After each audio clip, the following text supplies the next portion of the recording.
সকলকে জানাই সাদর আমন্ত্রণ।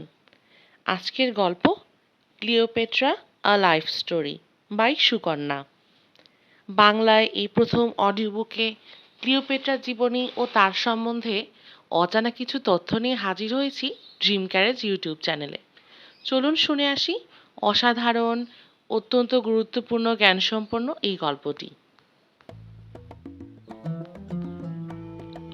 মিশর রানী ক্লিওপেট্রা। যুগান্তরের মোহ জড়িয়ে আছে নামটির সঙ্গে। নিষিদ্ধ বস্তুর মতোই আকর্ষণীয় ক্লিওপেট্রার কাহিনী, তার ইতিহাস। ক্ষুদ্র মিশরের কামনা তপ্ত জীবনের সঙ্গে সেদিন এক নিগূঢ় বন্ধনে আবদ্ধ হয়েছিল বিশাল রোম, তার একাধিক বীরশ্রেষ্ঠ নায়ক। আজ থেকে অনেক দিন আগের কথা, 2000 বছরেরও আগে। ভারতবর্ষে তখন মৌর্য মহিমা শেষ।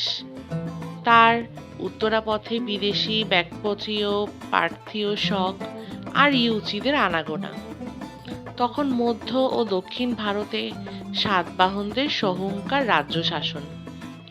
ইউরোপে তখন রিপাবলিক রোমের সদম্ভ জয় ঘোষণা। তার সসৈন্য অভিযানে এশিয়া আফ্রিকা সশস্ত্র। তবে রোমান সেনাপতি জুলিয়াস সিজার তখনও গল আক্রমণ করেননি। ব্রিটেন তখনও রোমের স্পর্শ মুক্ত।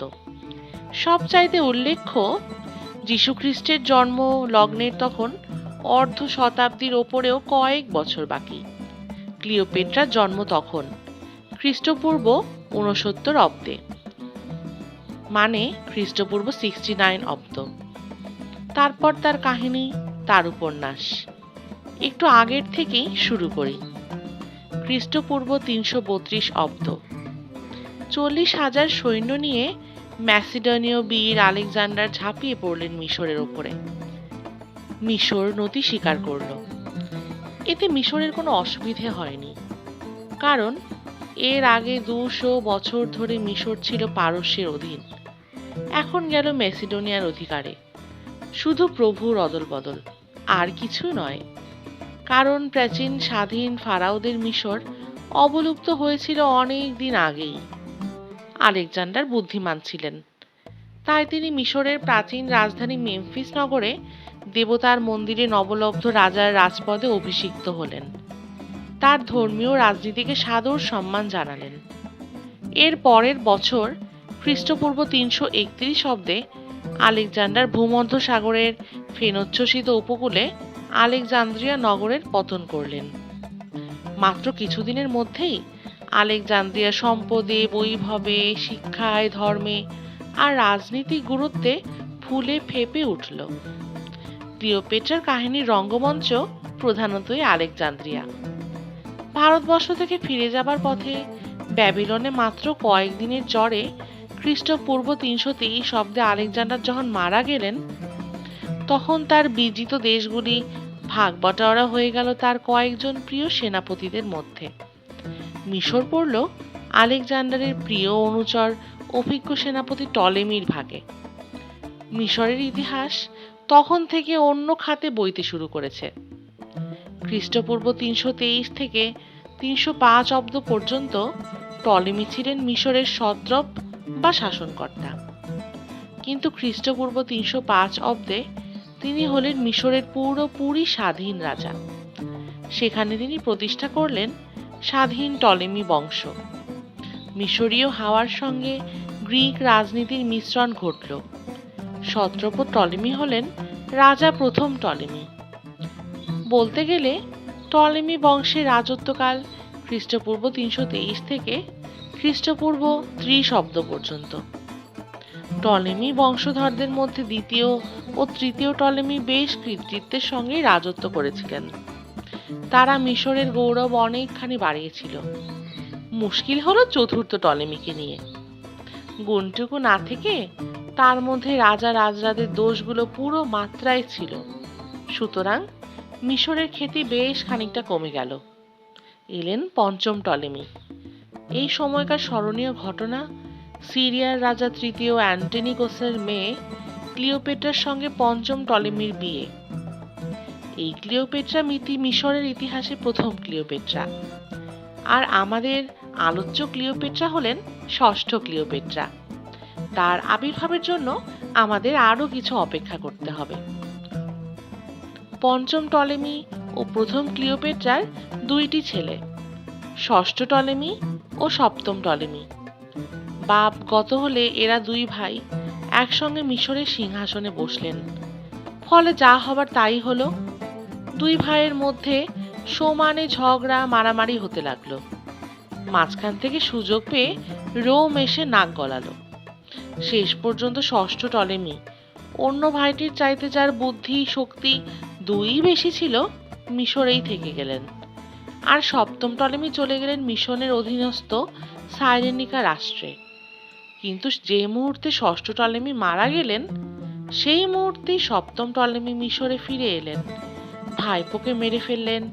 ভাইয়ের স্ত্রী দ্বিতীয় ক্লিওপেট্রা ও তাদের মেয়ে তৃতীয় ক্লিওপেট্রাকে বিয়ে করলেন। মিশরের রাজপরিবারের সহোদর ভাই বোনের বিয়ে আইনত ও ধর্মত সিদ্ধ ছিল। রাজবংশের পবিত্র রক্তে যাতে বাইরের কোনো জল ঢুকতে না পারে তার জন্যই এ ব্যবস্থা। তবে সপ্তম টলেমি আর একটু বিশেষত্ব দেখিয়েছিলেন বটে। তিনি নিজের ভাতৃবধূকে বিয়ে তো করলেনই, উপরন্তু বিয়ে করলেন ভ্রাতুষ্পুত্রীকেও, অর্থাৎ মায়ের পেটের বোন আর ভাগ্নি দুজনকেই সে সাদরে বরণ করেছিল, যে দেশে যেই রীতি। সপ্তম টলেমির দুটি ছেলে তিনটি মেয়ে। জ্যেষ্ঠ মেয়ে ছিলেন চতুর্থ ক্লিওপেট্রা। ছেলে দুটি অষ্টম টলেমি ও নবম টলেমি যথারীতি একই সঙ্গে থাকায় সমানে ঝগড়া করে চললেন। নবম টলেমি কিছুদিন পরে বিদ্রোহীদের হাতে প্রাণ হারালেন। অষ্টম টলেমি রাজত্ব করেন খ্রিস্টপূর্ব ৮০ অব্দ পর্যন্ত। তিনি মারা যেতে রাজ্যের যাবতীয় দায়িত্ব এসে পড়ল মেয়ে তৃতীয় বেরেনিসের ওপরে। এমন সময় নবম টলেমির ছেলে দশম টলেমি রোমের সাহায্যে আলেকজান্দ্রিয়ায় এলেন। এসে আগে নিজের চাইতে অনেক বয়োজ্যেষ্ঠা রানী তৃতীয় বেরেনিসকে বিয়ে করলেন। আবার সহ্য করতে না পেরে ৩ সপ্তাহের মধ্যে ষড়যন্ত্র করে তাকে মেরেও ফেললেন। মেরে ফেলেই ঘটল বিপদ। তৃতীয় বেরেনিস অত্যন্ত জনপ্রিয় রানী ছিলেন। তার মৃত্যুর শোকে দুঃখে জনতা ক্ষিপ্ত হয়ে উঠল। দশম টলেমিকে হত্যা করে তারা প্রতিশোধ নিল। এইবার রাজা কে হবেন? আলেকজান্দ্রিয়ার অধিবাসীরা খুঁজে পেতে অষ্টম টলেমির একটি ছেলেকে মিশরের রাজপথে অভিষিক্ত করলেন। ইনি হলেন একাদশ টলেমি। তবে বিশুদ্ধ টলেমি বংশ কিন্তু দশম টলেমি পর্যন্তই বৈধ প্রকৃত টলেমি বংশ এখানেই শেষ। কেননা একাদশ টলেমি ছিলেন অষ্টম টলেমির অবৈধ সন্তান। যাই হোক, আমাদের আরো খানিকটা এগিয়ে যেতে হবে, নইলে আমরা আমাদের ক্লিওপেট্রাকে ঘটনাস্থলে আনতে পারবো না। একাদশ টলেমি রাজা হিসাবে কত বড় ছিলেন সেটা তার জুটে যাওয়া উপাধি থেকেই বোঝা যাবে। একাদশ টলেমির আসল নাম ছিল অলেটিস, কিন্তু এমনিতে তাকে বলা হতো ফুট প্লেয়ার বা বংশীবাদক। বংশীবাদক একাদশ টলেমি। রাজা যদি বাঁশি বাজান, গান করেন কিংবা কবিতা লেখেন সেটা কোনো দোষের নয়, বরং অতিরিক্ত গুণ। প্রাশিয়ার রাজা ফ্রেডারিক দি গ্রেট সঙ্গীত করার মস্ত সমজদার ছিলেন, কিন্তু সঙ্গীতের ঢেউয়ে তার রাজকার্য ভেসে যায়নি। আমাদের দেশের সমুদ্রগুপ্ত সম্বন্ধে তো উচ্ছ্বসিত আছেই যে তিনি দিগ্বিজয়ী হয়েও ছিলেন একজন বীণাবাদক, বহুমুখী প্রতিভার ধারক। তবে এদের কথা আলাদা। বংশীবাদক একাদশ টলেমি গায়ে ফুরফুরে হাওয়া লাগিয়ে রাজকার্যের একেবারে ধারে কাছে না গিয়ে কেবল বাঁশিই বাজাতেন। ফলে তিনি রাজা নামের চরম অপদার্থতার পরিচয় দিয়েছিলেন। একাদশ টলেমির অযোগ্যতার ফলে রাজ্যের সব কিছু বানচাল হয়ে গেল। তার আমলে মিশরের অভ্যন্তরে অচিরেই এত গোলমাল, এত বিদ্বেষ ও ষড়যন্ত্র পাকিয়ে উঠল যে শেষ পর্যন্ত একাদশ টলেমি রোমের সাহায্য প্রত্যাশায় দিনের পর দিন, মুহূর্তের পর মুহূর্ত গুণের সময় কাটাতে লাগলেন। রোমের তখন কি অবস্থা! যেমন ক্ষমতাবান তেমনি দুর্ধর্ষ, দুর্জয়। রোমের রিপাবলিক শাসনতন্ত্রে তখন 3 জন নায়ক, জুলিয়াস সিজার, পম্পে এবং ক্রেসাস। বিশেষ করে জুলিয়াস সিজার এবং পম্পের বাহুবলের গৌরব ছিল বহুদূর বিস্তৃত। এশিয়ার একটি বড় অংশ পম্পের কাছে পরাজিত। ইউরোপের তারও বড় বড় রাজারা সিজারের নামে কম্পিত। এই হেন রোমকে খুশি করার জন্য তার সাহায্য লাভে যদি মিশরের সিংহাসনের নিরাপত্তা ফিরে আসে তাহলে মন্দ কি? সুতরাং একাদশ টলেমি উঠে পড়ে লাগলেন কিভাবে রোমকে এতটুকু সেবা করা যায়, তার কাজে নিজেকে লাগানো যায়। এই ভেবে তিনি একদিকে প্যালেস্টাইন গ্রাচ্ছেসু পম্পেকে ৮,০০০ অশ্বারোহী সৈন্য পাঠালেন, আর অন্যদিকে জুলিয়াস সিজারের হাতে গুঁজে দিলেন ৬,০০০ ট্যালেন্ট মিশরীয় মুদ্রা, অর্থাৎ আমাদের দেশে প্রায় ২.৫ কোটি টাকা। জুলিয়াস সিজার মিশরের কাছ থেকে এই নদীটুকুই চাইছিলেন, কারণ কিছুদিন আগে থেকেই মিশরকে হাতের মুঠোয় আনতে রোমীয় প্রদেশে পরিণত করার প্রবল ইচ্ছা জুলিয়াস সিজারের মনে বাসা বেঁধেছিল। সুতরাং রোমীয় অভিজাতদের আপত্তিকে অগ্রাহ্য করেও জুলিয়াস সিজার একাদশ টলেমিকে রোমের মিত্র হিসেবে গ্রহণ করলেন। একাদশ টলেমি অনেক দিন পরে স্বস্তির নিঃশ্বাস ফেললেন। মিশরের অধীনস্থ সাইপ্রাসের দিকেও রোমের লুব্ধ থাবা এগিয়ে গেল। সাইপ্রাসে তখন একাদশ টলেমির ভাই আর একজন টলেমি রাজত্ব করছিলেন। খ্রিস্টপূর্ব ৫৮ অব্দে সাইপ্রাসকে রোমের অধীনস্থ একটা প্রদেশ হিসেবে ঘোষণা করা হলো। রোম থেকে মার্কাস কোটো নামে একজন রাজকর্মচারীকে পাঠানো হলো সেখানে। তিনি গিয়ে সেখানকার টলেমিকে বললেন সাইপ্রাসকে রোমের হাতে তুলে দিতে হবে। অবশ্য টলেমির সেজন্য কোনো ক্ষতি হবে না, রোমের সেটুকু বদন্যতা আছে। পাপোসে যে আফ্রোদিতির মন্দির আছে, রাজপথের বদলে তাকে সেখানে প্রধান পুরোহিত করে দেওয়া হবে। বংশীবাদক ভাইটির চাইতে এই ভাইটি একটু ব্যক্তিত্ব সম্পন্ন ছিলেন, কাজেই রোমীয়দের এই অপমানজনক আদেশের বিরুদ্ধে তিনি আত্মহত্যা করে স্বেচ্ছায় মৃত্যুবরণ করলেন। রোমের ভালোই হলো, তার সুযোগের পথটা আরো প্রশস্ত হলো। রোমীয় সৈন্যেরা মহা উল্লাসে সাইপ্রাসের রাজপ্রাসাদ লুট করল। সাইপ্রাস সম্পূর্ণভাবে রোমীয় রাষ্ট্ররূপে পরিণত হলো। ইতিমধ্যে মিশরের অধীনস্থ সাইরেনিকাও রোমের অধীনে চলে গিয়েছিল। সুতরাং শক্তি ও বিভব ভরা প্রাচীন মিশরের অবস্থা যতদূর কাহিল হবার সেটাই হলো। তবে এটাও ঠিক যে মিশর কাহিল হয়ে পড়েছিল বলেই রোম থেকে জুলিয়াস সিজার এসেছিলেন মার্ক অ্যান্টনি আর অক্টোভিয়ান সিজার। তারপর কত আসা যাওয়া, কত যুদ্ধ, কত ঘটনা। কয়েক বছর ধরে দিনে রাতে মিশরের আকাশে বাতাসে কত বিচিত্র সংলাপ, কত রং বেরঙের উচ্ছ্বাস, কত সর্পিল অভিনয়। সে কাহিনী পরে, সে কাহিনী তিল তিল করে এগিয়ে আসবে। সাইপ্রাস, সাইরেনিকা ইত্যাদি হারিয়ে মিশর যখন একেবারে ঠুটো জগন্নাথ হয়ে বসে রইল, বিশেষ করে বিপদগ্রস্ত সাইপ্রাসকে বাঁচানোর বিন্দু মাত্র দায়িত্ব যখন একাদশ টলেমি নিলেন না, এমনকি ভাইয়ের আত্মহত্যার বিষয়টুকুও তাকে এতটুকু বিচলিত করতে পারল না। তিনি রোমের মুখের দিকে তাকিয়েই বসে রইলেন। তখনই আলেকজান্দ্রিয়ার অধিবাসীদের সকল ধৈর্যের বাঁধ ভেঙে গেল। তারা একাদশ টলেমির এই নির্লিপ্ত নপুংসক ব্যবহারে ক্ষিপ্ত হয়ে উঠল। রাগ কি শুধু এই ঘটনার জন্যই? একাদশ টলেমি আর কোনো দোষ করেননি। তিনি শুধু নিজের স্বার্থকে বজায় রাখার জন্য প্রজাদের না খাইয়ে তাদের শোষণ করে সব টাকা রোমের পায়ে ঘুষ দেননি, মিশরকে নানা দিক থেকে বঞ্চিত করেননি। আর কতদিন এই অনাচার সহ্য করা যায়?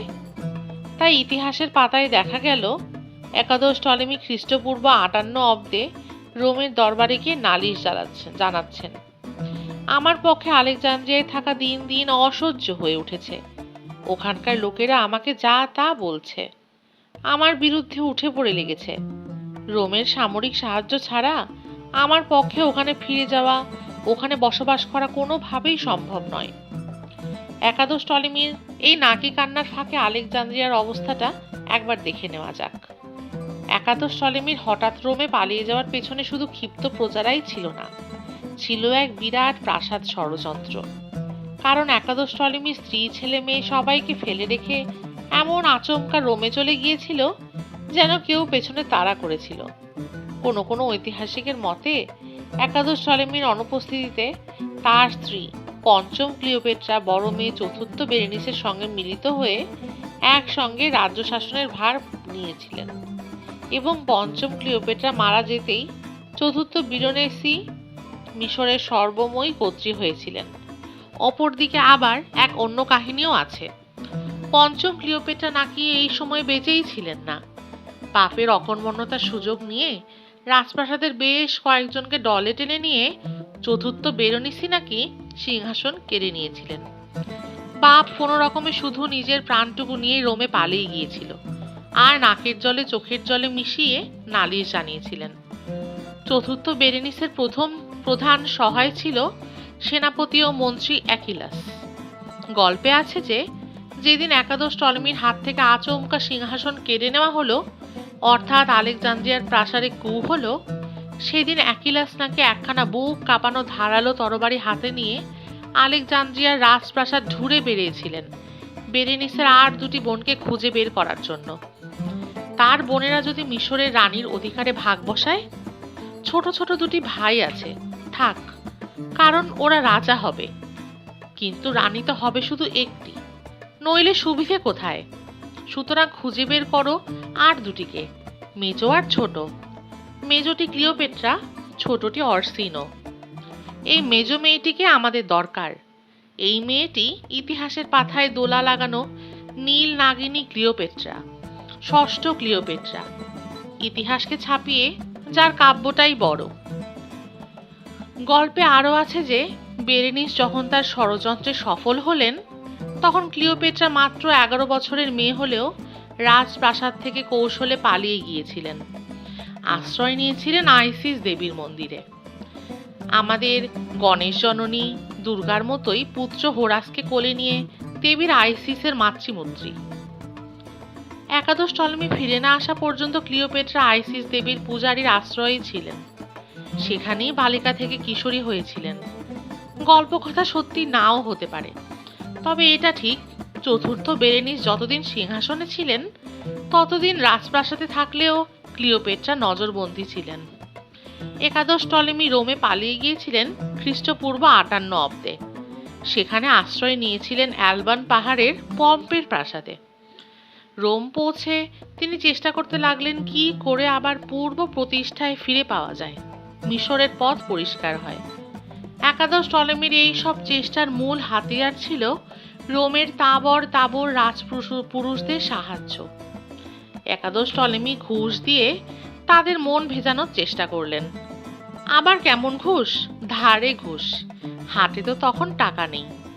মিশরের কোন আয় তখন তার কোনো অধিকার নেই, তাই টাকার প্রচণ্ড অভাব। তবে ঘুষ দিতে ছাড়লেন না।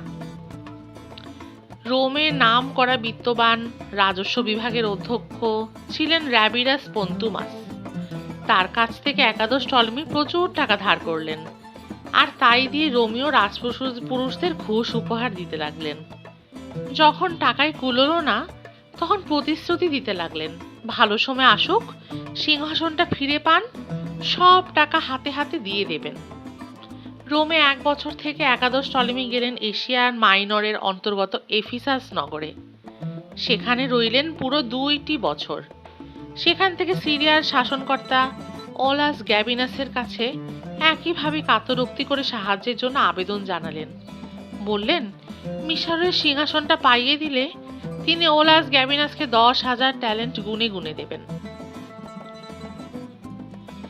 গ্যাবিনাসের সাহায্য করার ক্ষমতা ছিল, কারণ একেই তিনি ছিলেন এক বিরাট সেনাবাহিনীর অধিনায়ক, তার উপর তিনি ছিলেন পম্পের অনুগত বিশ্বাসভাজনদের মধ্যে একজন।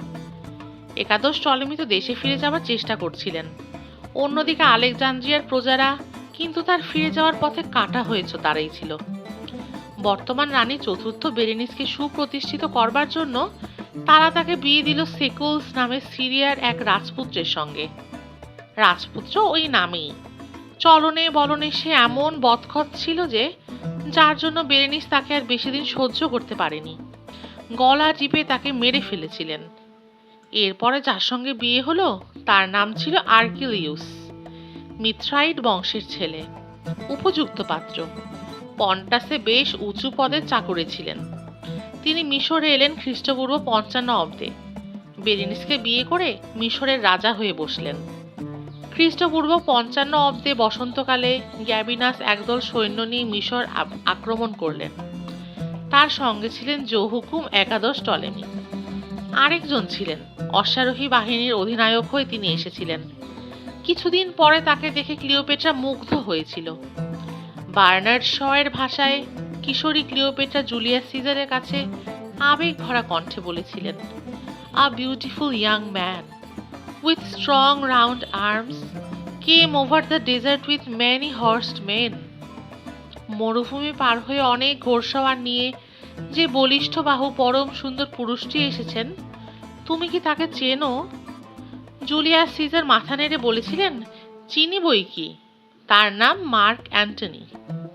ক্লিওপেট্রা মার্ক অ্যান্টনির প্রথম দেখা হয়েছে এই বছরে। ক্লিওপেট্রা তখন 14 বছরের মেয়ে।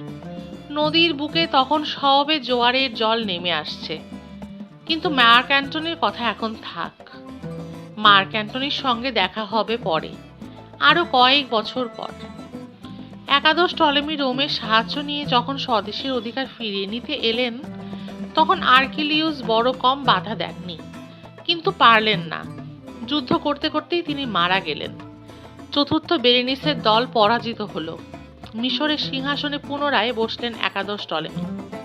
সিংহাসনে বসেই একাদশ টলেমির প্রথম প্রধান কাজ হলো বড় মেয়ে বেরেনিসকে চরম শাস্তি দিয়ে উৎখাত করা। ওই মেয়ের জন্যই না এই কটি বছর একাদশ টলেমিকে এত দুর্ভোগ সহ্য করতে হয়েছে। চতুর্থ বেরেনিসকে প্রথমে শেকল দিয়ে বেঁধে কারাকক্ষে ফেলে রাখা হলো। তারপর সর্বসমক্ষে লাঞ্ছনা দিয়ে তাকে হত্যা করা হলো। একাদশ টলেমির 5টি সন্তানের একটি গিয়ে বাকি রইল 4টি। বড় ক্লিওপেট্রা, বয়স 14, কয়েক বছরের ছোট বোন অর্সিনো, তারপর দুটি ভাই, একটির বয়স 6 আর একটির 4। একাদশ টলেমি সিংহাসন উদ্ধার করে বেশি দিন রাজত্ব করতে পারলেন না। খ্রিস্টপূর্ব 51 অব্দেই তিনি মারা যান। মৃত্যুকালে তার বয়স হয়েছিল বড়জোর 44 কি 45। বলতে গেলে স্বদেশ ভূমিতে পুরোপুরি রোমের হাতে তুলে দিয়ে তিনি 2 চোখ বুঝলেন। তবে তার অপদার্থতার প্রমাণ মিশরের কোনো দলিলপত্রে বা মন্দিরের গায়ে উৎকীর্ণ কোনো চিত্রলিপিতে নেই। সেখানে তিনি প্রাচীন ফারাওদের মতোই মহাগৌরবে বিদ্যমান। একাদশ টলেমির পর সিংহাসনে বসলেন ক্লিওপেট্রা। তিনি হলেন রানী ষষ্ঠ ক্লিওপেট্রা। তিনি যখন অষ্টাদশী, রাজত্বকাল খ্রিস্টাব্দপূর্ব 51 থেকে খ্রিস্টপূর্ব 30 অব্দ পর্যন্ত। এই 22টি বছরের ইতিহাসে কোন মহৎ যুগের রীতিকথা নয়, তবুও বড় আকর্ষণীয়, বড় লোভনীয়। এই ইতিহাস যুগ যুগান্তর ধরে বহু উপাদান ও মাল মশলা জুগিয়েছে নাটক, কাব্য ও উপন্যাস রচনায়। কত যুগ ধরে সুদূর বিস্তৃত অতীতের ক্লিওপেট্রা আজও নবীনা, নবযৌবনার মতোই এক রহস্যময় উন্মাদনার সৃষ্টি করে চলেছেন। ষষ্ঠ ক্লিওপেট্রা, পুরো নাম ক্লিওপেট্রা থিয়া ফেলোপেটার। ক্লিওপেট্রা যখন সিংহাসনে বসলেন, মিশরের ইতিহাস তখন দুর্ভাগ্যের চরমে পৌঁছেছিল। পূর্বের সব কিছু শক্তি গৌরব হারিয়ে সে তখন রিক্ত, নিঃস্ব। রোম রাজ্যের প্রায় দাস হয়ে সে তখন ক্লীন ও ক্লিষ্ট। এমনি করেই মিশর যখন সর্বহারার পথে, ঠিক সেই সময় তার ইতিহাসে এক বিস্ময়কর নাটকের আবির্ভাব হলো নায়িকা ক্লিওপেট্রার। যে মিশর কিছুদিন আগেও নতজানু হয়ে রোমের কাছে মিনতি জানিয়েছে, তার সব কিছু আবদার সহ্য করেছে, সেই রোমের ভাগ্যবিধাতারা এখন বারবার ছুটে এলেন মিশরের দরজায়। রানী ক্লিওপেট্রার মুখে একটু হাসি ফুটিয়ে তুলতে সেদিন তাদের কতই না প্রয়াস, কত না আসা যাওয়া। তবে ইতিহাসও স্থির থাকেনি, পরে আবার উল্টে গিয়েছিল। কিন্তু সেই ঘটনা একেবারে শেষ অধ্যায়ে। ক্লিওপেট্রা সিংহাসনে বসলেন। মিশরের নিয়ম অনুযায়ী বসল ভাই। ছোট ভাই, মাত্র 10 বছর বয়স। বয়স যাই হোক, আইনত সে হলো ক্লিওপেট্রার স্বামী, দ্বাদশ টলেমি। স্বামীরূপী ভাইটার দিকে তাকিয়ে ক্লিওপেট্রার ঠোঁটে বাঁকা হাসি খেলে যেত। রোগা পাতলা ডিগডিগে চেহারা, মানুষ নামের অযোগ্য, মনে হয় যেন একটা মুরগি। দুনিয়ার ময়লা খুঁটে খেয়ে বেড়ানোই তার উপযুক্ত কাজ। বালক রাজা কখনো সখনো হাস্যকরভাবে সোহাগ জানাতে আসতো বয়োজ্যেষ্ঠা রানীকে। রানী ক্লিওপেট্রা অসীম ধৈর্যের সঙ্গে চুপ করে থাকতেন, কোনো মতে নিজেকে সামলে রাখতেন। এমনই করে দিন কিছু কাটল। ক্লিওপেট্রা হঠাৎ লক্ষ্য করলেন তার সিংহাসনের পায়াটা যেন ভাইয়ের সিংহাসনের চাইতে একটু নিচের দিকে নেমে যাচ্ছে। রাজা রানী দুজনে যেন ঠিক সমভূমিতে থাকছেন না, চারিদিকে কেমন একটু গোলমেলে ভাব। ক্লিওপেট্রার মনে চিন্তার ঝড় উঠল। আর চোখে তাকিয়ে দেখলেন টলেমির পেছনে দাঁড়িয়ে আছে তিনটি স্থির বুদ্ধি ব্যক্তি। একজন অ্যাকিলিস, মিশরের যাবতীয় সেনাবাহিনীর অধিনায়ক, আর একজন নপুংসক পথিকাস, রাজকীয় ধান ভাণ্ডারের ভাণ্ডারী, অর্থমন্ত্রী। আর তৃতীয় জন পিওডোটাস, দ্বাদশ টলেমির শিক্ষক। এই তিনজনেরই লক্ষ্য ক্লিওপেট্রার বিরুদ্ধে টলেমিকে যন্ত্র হিসেবে দাঁড় করিয়ে সমস্ত ক্ষমতা আয়ত্ত করা। তাদের এই ধরনের চেষ্টার ফলে ক্লিওপেট্রার ভাগ্যের রশি অন্তত কিছুদিনের জন্য প্রায় ছিঁড়ে যাবার দাখিল হয়। এমনই করে বছর 3 কাটল। ক্লিওপেট্রা 21 বছরে পা দিলেন। ক্ষমতা লাভের দাবিতে তিনিও আগুনের মতো জ্বলে উঠলেন। রাজ্যের সমস্ত শক্তি একমাত্র তার দুটি মুঠির মধ্যে থাকবে। সমস্ত জগৎ ক্লিওপেট্রাকে চিনবে, তাকে ভয় পাবে, তবেই না ক্লিওপেট্রা সিংহাসনে বসা সার্থক, তার রানীগিরির যথার্থ পরিচয়। বিপদের মেঘ গর্জে উঠল। পথিনাস, থিওডোটাস ও অ্যাকিলিস তিনজনেই ক্লিওপেট্রার বিরুদ্ধে অভিযোগ আনলেন বালক রাজা টলেমিকে নাকি তিনি ভীষণ জ্বালাতন করে মারছেন। শুধু তাই নয়, আরো সাংঘাতিক কথা, ক্লিওপেট্রা নাকি ওই ভাই রাজাটিকে পৃথিবী থেকে সরিয়ে দেবার ষড়যন্ত্র করছেন। এত বড় অভিযোগের উত্তরে ক্লিওপেট্রা কোনো প্রতিবাদ করলেন না, কোনো উত্তর দিলেন না। শুধু বুঝতে পারলেন নিজের প্রাণটিকে বাঁচাতে হলে সব কিছু ছেড়ে দিয়ে অন্তত কিছুদিনের জন্য তাকে গা ঢাকা দিতে হবে। নইলে নইলে যে কি হবে তা দিনের আলোর মতন পরিষ্কার। ক্লিওপেট্রার বিরুদ্ধে তো শুধু ওই তিনজনই নয়, ওদের প্ররোচনাতে এখন প্রায় গোটা আলেকজান্দ্রিয়ায় প্রজারা তার উপর বিষ দৃষ্টি হানছে। যাক, সময় যখন খারাপ পড়েছে সামলে নেওয়াই ভালো। ক্লিওপেট্রা কৌশলে সিরিয়া পালিয়ে গেলেন। ভাগ্যের বিড়ম্বনাকে তিনি সাহসের সঙ্গেই মেনে নিলেন। সিরিয়াতে ক্লিওপেট্রা নির্বাসিত জীবন বৃথা নষ্ট করলেন না। সেখানে তিনি অদম্য সাহস ও অজেয় মনোবলে সৈন্য জোগাড়ের চেষ্টা করতে লাগলেন এবং একদল সৈন্য সাজিয়েও ফেললেন। কিছুদিন পরেই সেনাবাহিনী নিয়ে নিজের রাজকীয় আসন উদ্ধার করার জন্য মিশরের দিকে এগিয়ে গেলেন। প্রতিপক্ষও তৈরি ছিল। ক্লিওপেট্রার প্রস্তুতির খবর পেয়ে তারাও তাদের সৈন্যবাহিনী ও দ্বাদশ টলেমিকে নিয়ে পেলুসিয়ামে উপস্থিত হলেন। ক্লিওপেট্রাকে উচিত শিক্ষা দেবার এই সুযোগ। ওইদিকে রোমের রাজনৈতিক পরিস্থিতিও ইতিমধ্যে অত্যন্ত সংকটাপন্ন হয়ে উঠেছিল। সেখানেও মহা গন্ডগোল শুরু হলো। রিপাবলিক রোম তখন সামরিক ক্ষমতায় সকলের মাথা ছাপিয়ে উঠেছিল বটে, কিন্তু তার শান্তিও ছিল না, স্বস্তিও ছিল না। বিভিন্ন সমরনায়কদের মধ্যে গৃহবিবাদের আগুন ধিকি ধিকি জ্বলছিল। রোমের শাসনতন্ত্রে তখন কর্ণধার ছিলেন তিনজন: জুলিয়াস সিজার, পম্পে এবং ক্রেসাস। এরা ছিলেন রোমের কনসাল বা শাসনকর্তা। খিটিমিটিটা বেশি লেগেছিল পম্পের সঙ্গে জুলিয়াস সিজারের। শক্তির লড়াই কে বেশি বড়, বাহুবল ও যুদ্ধ জয়ের রেকর্ড তো দুইজনেরই বিস্ময়কর। অবশ্য জুলিয়াস সিজারের কৃতিত্ব ছিল পম্পের চাইতে আরও একটু বেশি। ইতিমধ্যে তিনি অত্যন্ত সাফল্যের সঙ্গে পরপর 2টি থেকে 9টি অভিযান চালিয়েছেন গল রাজ্যে, স্পেনকে লুটিয়ে দিয়েছেন রাস্তার ধুলোয়। গ্রিসের অধিবাসীরা একযোগে নতি জানিয়েছেন জুলিয়াস সিজারের শক্তির কাছে। অন্যদিকে পম্পের কৃতিত্ব ছিল এশিয়া অঞ্চলে, একদিকে ইউরোপ আর একজন এশিয়ায়। তবু রোম সাম্রাজ্য নিয়ে দুজনের মধ্যে যে প্রতিযোগিতা শুরু হলো তার জের গিয়েছিল বহুদূর। অথচ পম্পে সম্পর্কের দিক থেকে দুজনেই ছিল শ্বশুর ও জামাই। পম্পে জুলিয়াস সিজারের মেয়ে জুলিয়াকে বিয়ে করেছিলেন। জুলিয়া যতদিন বেঁচে ছিলেন ততদিন দুজনেই দুজনকে একটু ঠেকিয়ে রাখছিলেন। জুলিয়া মারা যেতেই দুইজনকার ভেতরে চাপা রাগটা যেন ফুঁসে উঠল। তৃতীয় ব্যক্তি ক্রেসাস যতদিন বেঁচে ছিলেন সবসময় চেষ্টা করতেন কোনো মতে তালি মেরে দুজনের মধ্যে অন্তত ভদ্রতার সম্পর্কটিকে বাঁচিয়ে রাখতে। কিন্তু যখন তিনিও দুচোখ বুঝলেন তখন জুলিয়াস সিজার আর পম্পে পরস্পরকে ধ্বংস করবার জন্য একেবারেই নগ্নভাবেই শত্রুতা শুরু করে দিলেন।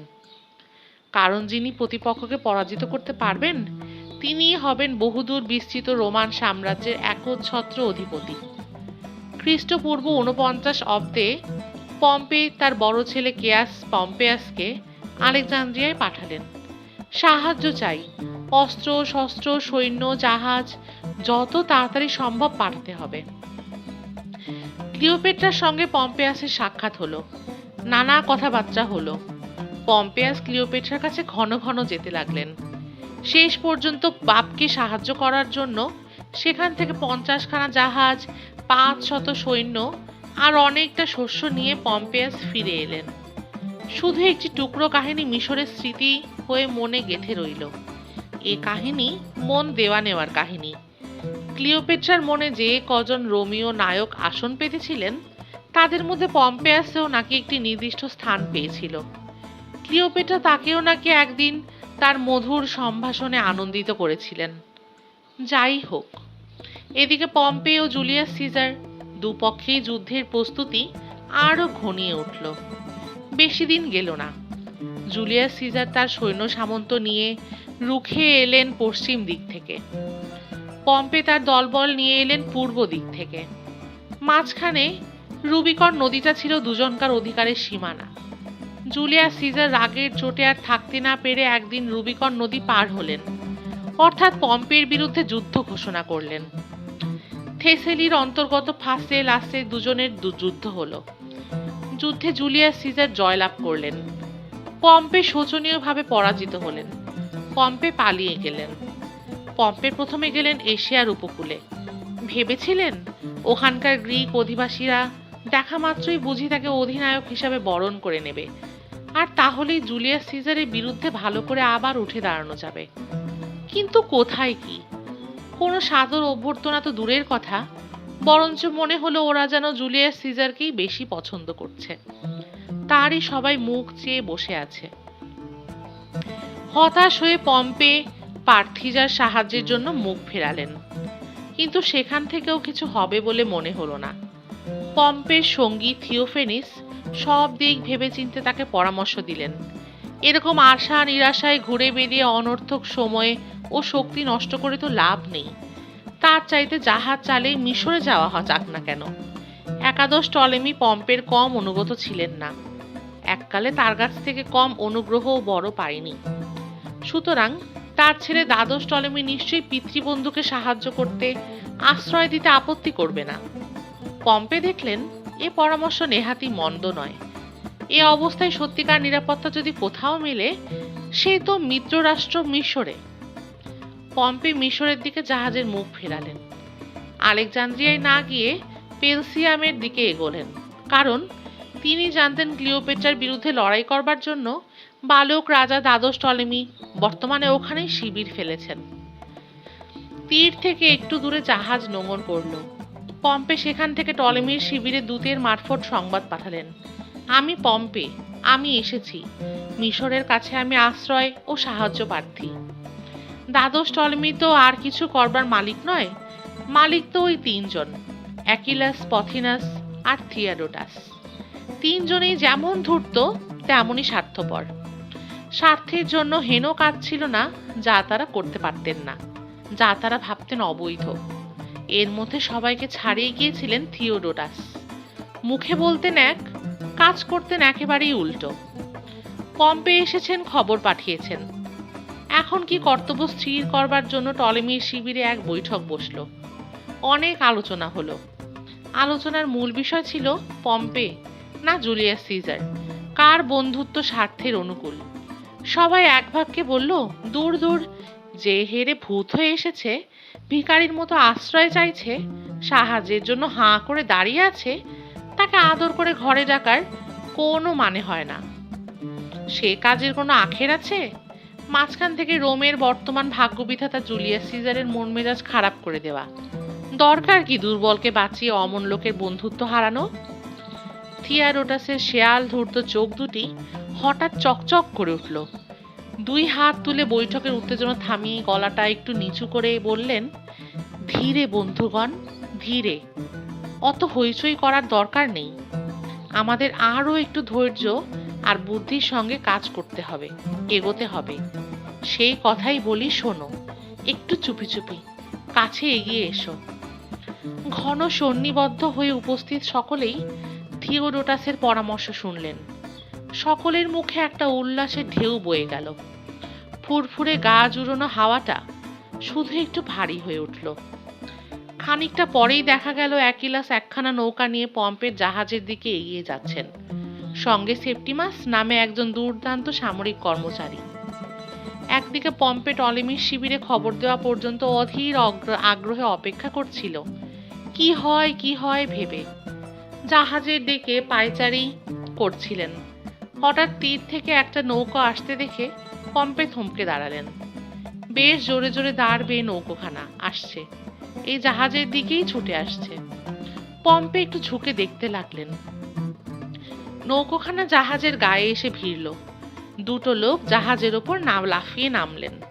পম্পে আনন্দে চিৎকার করে উঠল, আরে একিলাস, সেপ্টিমাস, তোমরা! কি খবর? পম্পের পূর্ব পরিচিত অ্যাকিলাস আর সেপ্টিমাস এককালে পম্পের অনুগ্রহই কর্মজীবনে উচ্চমানে উঠেছিলেন। পম্পের কাছে তাদের কৃতজ্ঞতার শেষ নেই। এখন বলতে গেলে এরাই মিশরের সর্বশক্তিধর। কিন্তু পম্পের সামনে এসে বোধ করি পূর্ব কথা স্মরণ করেই এদের মতো লোকও কত বিনীত, কত শ্রদ্ধা আপ্লুত। এদের সুন্দর আন্তরিক ব্যবহারে পম্পের মন ভরে উঠল। এতদিন পরে একটু স্বস্তি পেলেন, আশ্বস্ত হলেন। মিশরের সাহায্য পেলে পম্পে আবার উঠে দাঁড়াতে পারবেন। আর ভয় নেই। আপনাকে আমরা নিয়ে যেতে এসেছি, আপনার কোনো চিন্তা নেই। আমরা সর্বদা আপনার পাশে থাকব। অ্যাকিলাস সেপ্টিমাসের কথায় যেন মধু ভরা আনুগত্য। তারা আরও জানালেন, নৌকা তৈরি, পম্পে এক্ষুনি চলুন। তার সঙ্গে সাক্ষাৎ করার জন্য দ্বাদশ টলেমি অত্যন্ত আগ্রহ নিয়ে শিবিরে অপেক্ষা করছেন। পম্পে নৌকাতে উঠলেন। কতদিন পরে মনের দিক থেকে একটু বিশ্রাম নেবেন। চারিদিকে সবকিছুই যেন দেখতে ভালো লাগছে। পম্পে বসে আছেন। নৌকাটা প্রায় তীরের কাছে এসে গেছে। ঠিক সেই মুহূর্তে পেছনে ঘাড়ের দিকে এক তীক্ষ্ণ আঘাতে পম্পে নিশ্চল নিথর হয়ে গেলেন। তীব্র যন্ত্রণার অনুভূতিতে পম্পে আচ্ছন্ন হয়ে পড়ল। এক পলকের জন্য মনে হলো মানুষের ভেতরেই যে দাঁত আর নখ লুকিয়ে শয়তান বসে থাকে, সেটা তিনি ভুলে গেলেন কেন? শরীরের নানা জায়গায় আরো কয়েকটি মরণ আঘাতের বেদনা। উদ্বেল হয়ে উঠল প্রাণহীন পম্পে মাটিতে লুটিয়ে পড়লেন।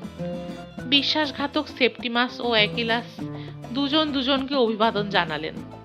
নিজেদের কাজকে নিজেরাই তারিফ করলেন। তীর থেকে দ্বাদশ টলেমি দুচোখ ভরে এই দৃশ্যটি উপভোগ করলেন। থিওডোটাস চোখ দুটো সামান্য কুঁচকে আদেশ দিলেন, পম্পের গলাটা বেশ পরিষ্কার করে পুঁচিয়ে কেটে নাও, পরে কাজে লাগবে। সময়টা ছিল সেপ্টেম্বর মাস, খ্রিস্টপূর্ব 48 অব্দ। এই ঘটনার মাত্র কয়েকদিন পরে এলেন জুলিয়াস সিজার। আলেকজান্দ্রিয়ায় পৌঁছে জাহাজ নোঙর করতেই তিনি টলেমি দলের সদন্ত অস্তিত্ব টের পেলেন। থিওডোটাস বিনয়ের অবতার হয়ে জুলিয়াস সিজারের সঙ্গে জাহাজে দেখা করতে এলেন। তার সামনে সযত্নে একটি উপহার খুলে ধরলেন। বহু যুদ্ধে বিজয়ী কঠিন প্রাণ জুলিয়াস সিজার সাগ্রহে উপহারটির দিকে তাকালেন। একটা ঠান্ডা শিরশিরে হাওয়া যেন পিঠের শিরদাঁড়া বেয়ে নেমে গেল। একটি ছিন্ন মুন্ডু, চোখ দুটো আধ বোজা, গলার চারপাশে লাল রক্ত জমাট বেঁধে কালো হয়ে উঠেছে। থিওডোটাস নিহত পম্পের গলাটি বেশ পরিষ্কার করে কেটে সযত্নে রেখে দিয়েছিলেন, পরে কাজে লাগবে বলে। সেই কাজে লাগানোর মুহূর্তটি এখন এসেছে। থিওডোটাস মৃত পম্পের বিভৎস বিবর্ণ কাটা মুন্ডুটিকে জুলিয়াস সিজারের সামনে মেলে ধরে আর চোখে চেয়ে দেখার চেষ্টা করলেন।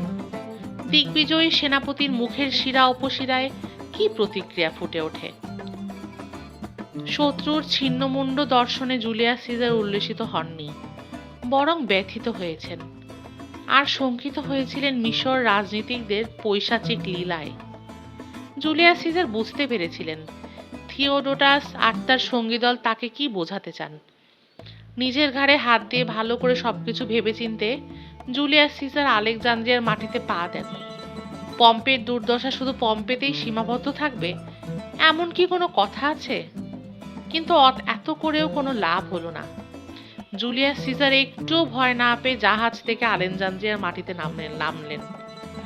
রোমিও শাসনকর্তার প্রতীক চিহ্ন লাঞ্ছিত পতাকা নিয়ে তিনি দৃঢ় পদক্ষেপে আলেকজান্দ্রিয়ার রাজপথ দিয়ে হেঁটে চললেন। আগে আগে চলল রোমিও কায়দায় রোমিও দণ্ডধারী ও শরীর রক্ষীর দল। রোমিও নায়ক সোজা হয়ে উঠে দাঁড়ালেন টলেমির রাজপ্রাসাদে। রাজা ও রানীর অনুপস্থিতির সুযোগ নিয়ে জুলিয়াস সিজার আলেকজান্দ্রিয়ায় বেশ জাঁকিয়ে বসলেন। অবশ্য গোলমাল যে একটু একটু হলো না তা নয়। রোমিওদের বিরুদ্ধে স্থানীয় লোকজনদের মধ্যে যে কিছু কিছু বিরোধিতা পাকিয়ে উঠেছিল তার প্রমাণ পাওয়া গেল অচিরেই। পথে ঘাটে আচমকা গুপ্ত আঘাতে প্রায়ই রোমিও সৈন্যদের ইতস্তত বিক্ষিপ্ত মৃতদেহ দেখা যেতে লাগলো। জুলিয়াস সিজার সতর্ক হলেন। এমনকি মদ্যপানের ভান করে জুলিয়াস সিজার নিজের রাতের পর রাত জেগে নিজেকে আর সবাইকে পাহারা দিতে লাগলেন, কিন্তু কিছুতেই ভয় পেলেন না। জুলিয়াস সিজার এইবার অত্যন্ত স্থির বুদ্ধির সঙ্গে মিশরের রাজনীতিতে মাথা গলালেন। মিশরকে মুঠির মধ্যে পুড়তে চাইলেন। জুলিয়াস সিজার ঘোষণা করলেন, মিশরের রাজপুরুষদের জানালেন, আমি রোমের প্রতিনিধি হিসাবে মিশরে উপস্থিত হয়েছি, কারণ মিশরে রাজা ও রানীর অন্তর কলহে প্রত্যক্ষভাবে না হোক পরোক্ষভাবে রোম বিব্রত। আমি অনেকদিন থেকেই মিশর রাজের শুভাকাঙ্ক্ষী সুহৃদ। আমি বিচার করব মিশরের সিংহাসনে ভাই ও বোন, রাজা ও রানী কার ন্যায্য অধিকার। জুলিয়াস সিজার দ্বাদশ টলেমি ও ষষ্ঠ ক্লিওপেট্রা দুজনকেই যে যার সৈন্য অপসারণ করে তার মধ্যস্থতা মেনে নেবার জন্য ডেকে পাঠালেন। এই ঘোষণার উত্তরে পথিনাস দ্বাদশ টলেমিকে নিয়ে পেনুসিয়াম থেকে আলেকজান্দ্রিয়ায় এসে উপস্থিত হলেন। তবে সৈন্যবাহিনী যেমন সাজানো ছিল তেমনই রইল। তাদের সামরিক প্রস্তুতি এতটুকু শিথিল হলো না, তার এতটুকু নড়চড় হলো না। সেনাপতি অ্যাকিলাস এই সব কিছুর ভার নিয়ে পেনুসিয়ামে চলে গেলেন। সবকিছু আখের চিন্তে করে তবেই তো জুলিয়াস সিজারের আদেশ পালন করা যায়। রোমান সেনাপতি যা বলবেন নির্বিকার চিত্তে তাই মেনে নিয়ে পায়ে লুটিয়ে পড়বার মতো লোক যে দ্বাদশ টলেমির চালকরা ছিলেন না, সেটাও তারা যেমন জানতেন জুলিয়াস সিজারও তেমনই বুঝতেন। তবুও যতক্ষণ মুখের ভদ্রতা রক্ষা করে জোড়াতালি দিয়ে চালানো যায়। মুশকিলে পড়লেন ক্লিওপেট্রা। একে ভাইয়ের তুলনায় তার সৈন্যবল অস্ত্রবল কম, তার উপর জুলিয়াস সিজারের আহ্বানে সাড়া দিয়ে তার সঙ্গে যে সাক্ষাৎ করবেন এমন সুযোগই বা কোথায়।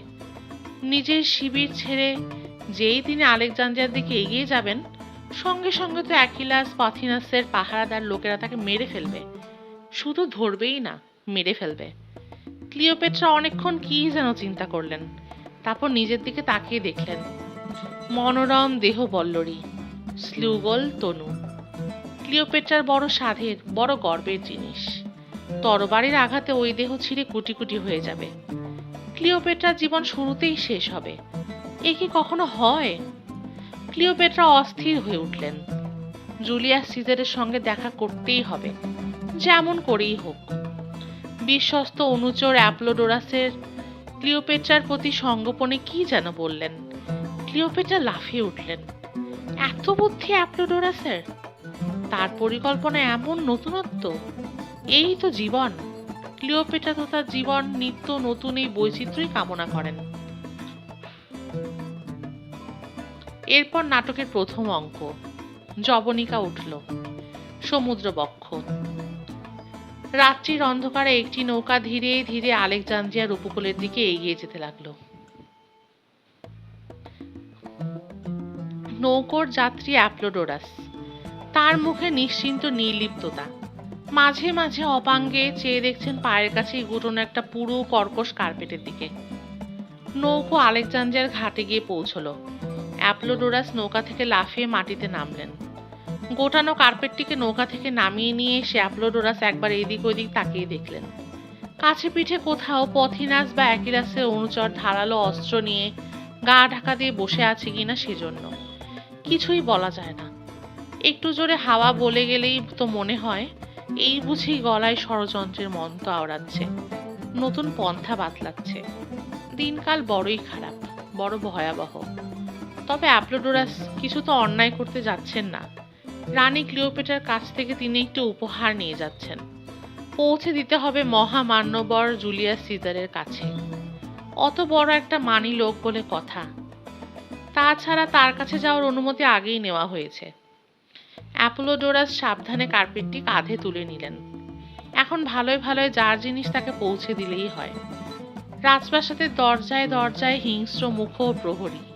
অ্যাপোলোডোরাস বিনীতভাবে সবাইকেই বললেন, মহান সিজারের জন্য সামান্য উপহার। অ্যাপোলোডোরাস নির্দিষ্ট ঘরে ঢুকলেন। ক্ষণিকের জন্য একটু থমকে দাঁড়ালেন। তারপরে আভূমি নত হয়ে অভিবাদন জানালেন সামনে উপবিষ্ট বিড়াল কেশব দীর্ঘ দেহ দৃঢ় মুখের ব্যক্তিটিকে। জুলিয়াস সিজার, পৌরত্বের সীমানায় বয়স, তবু সর্ব অবয়বে কি ব্যক্তিত্ব! এই ব্যক্তিটি বুঝি সেই শক্তিধর যার কাছে গল ব্রিটেন, ইটালি, স্পেন কেউ দাঁড়িয়ে থাকতে পারেনি। পরাজিত ও লাঞ্ছিত হয়ে নতি স্বীকার করেছে। অ্যাপোলোডোরাসের বুকখানা কি বুঝে একটু কেঁপে উঠল।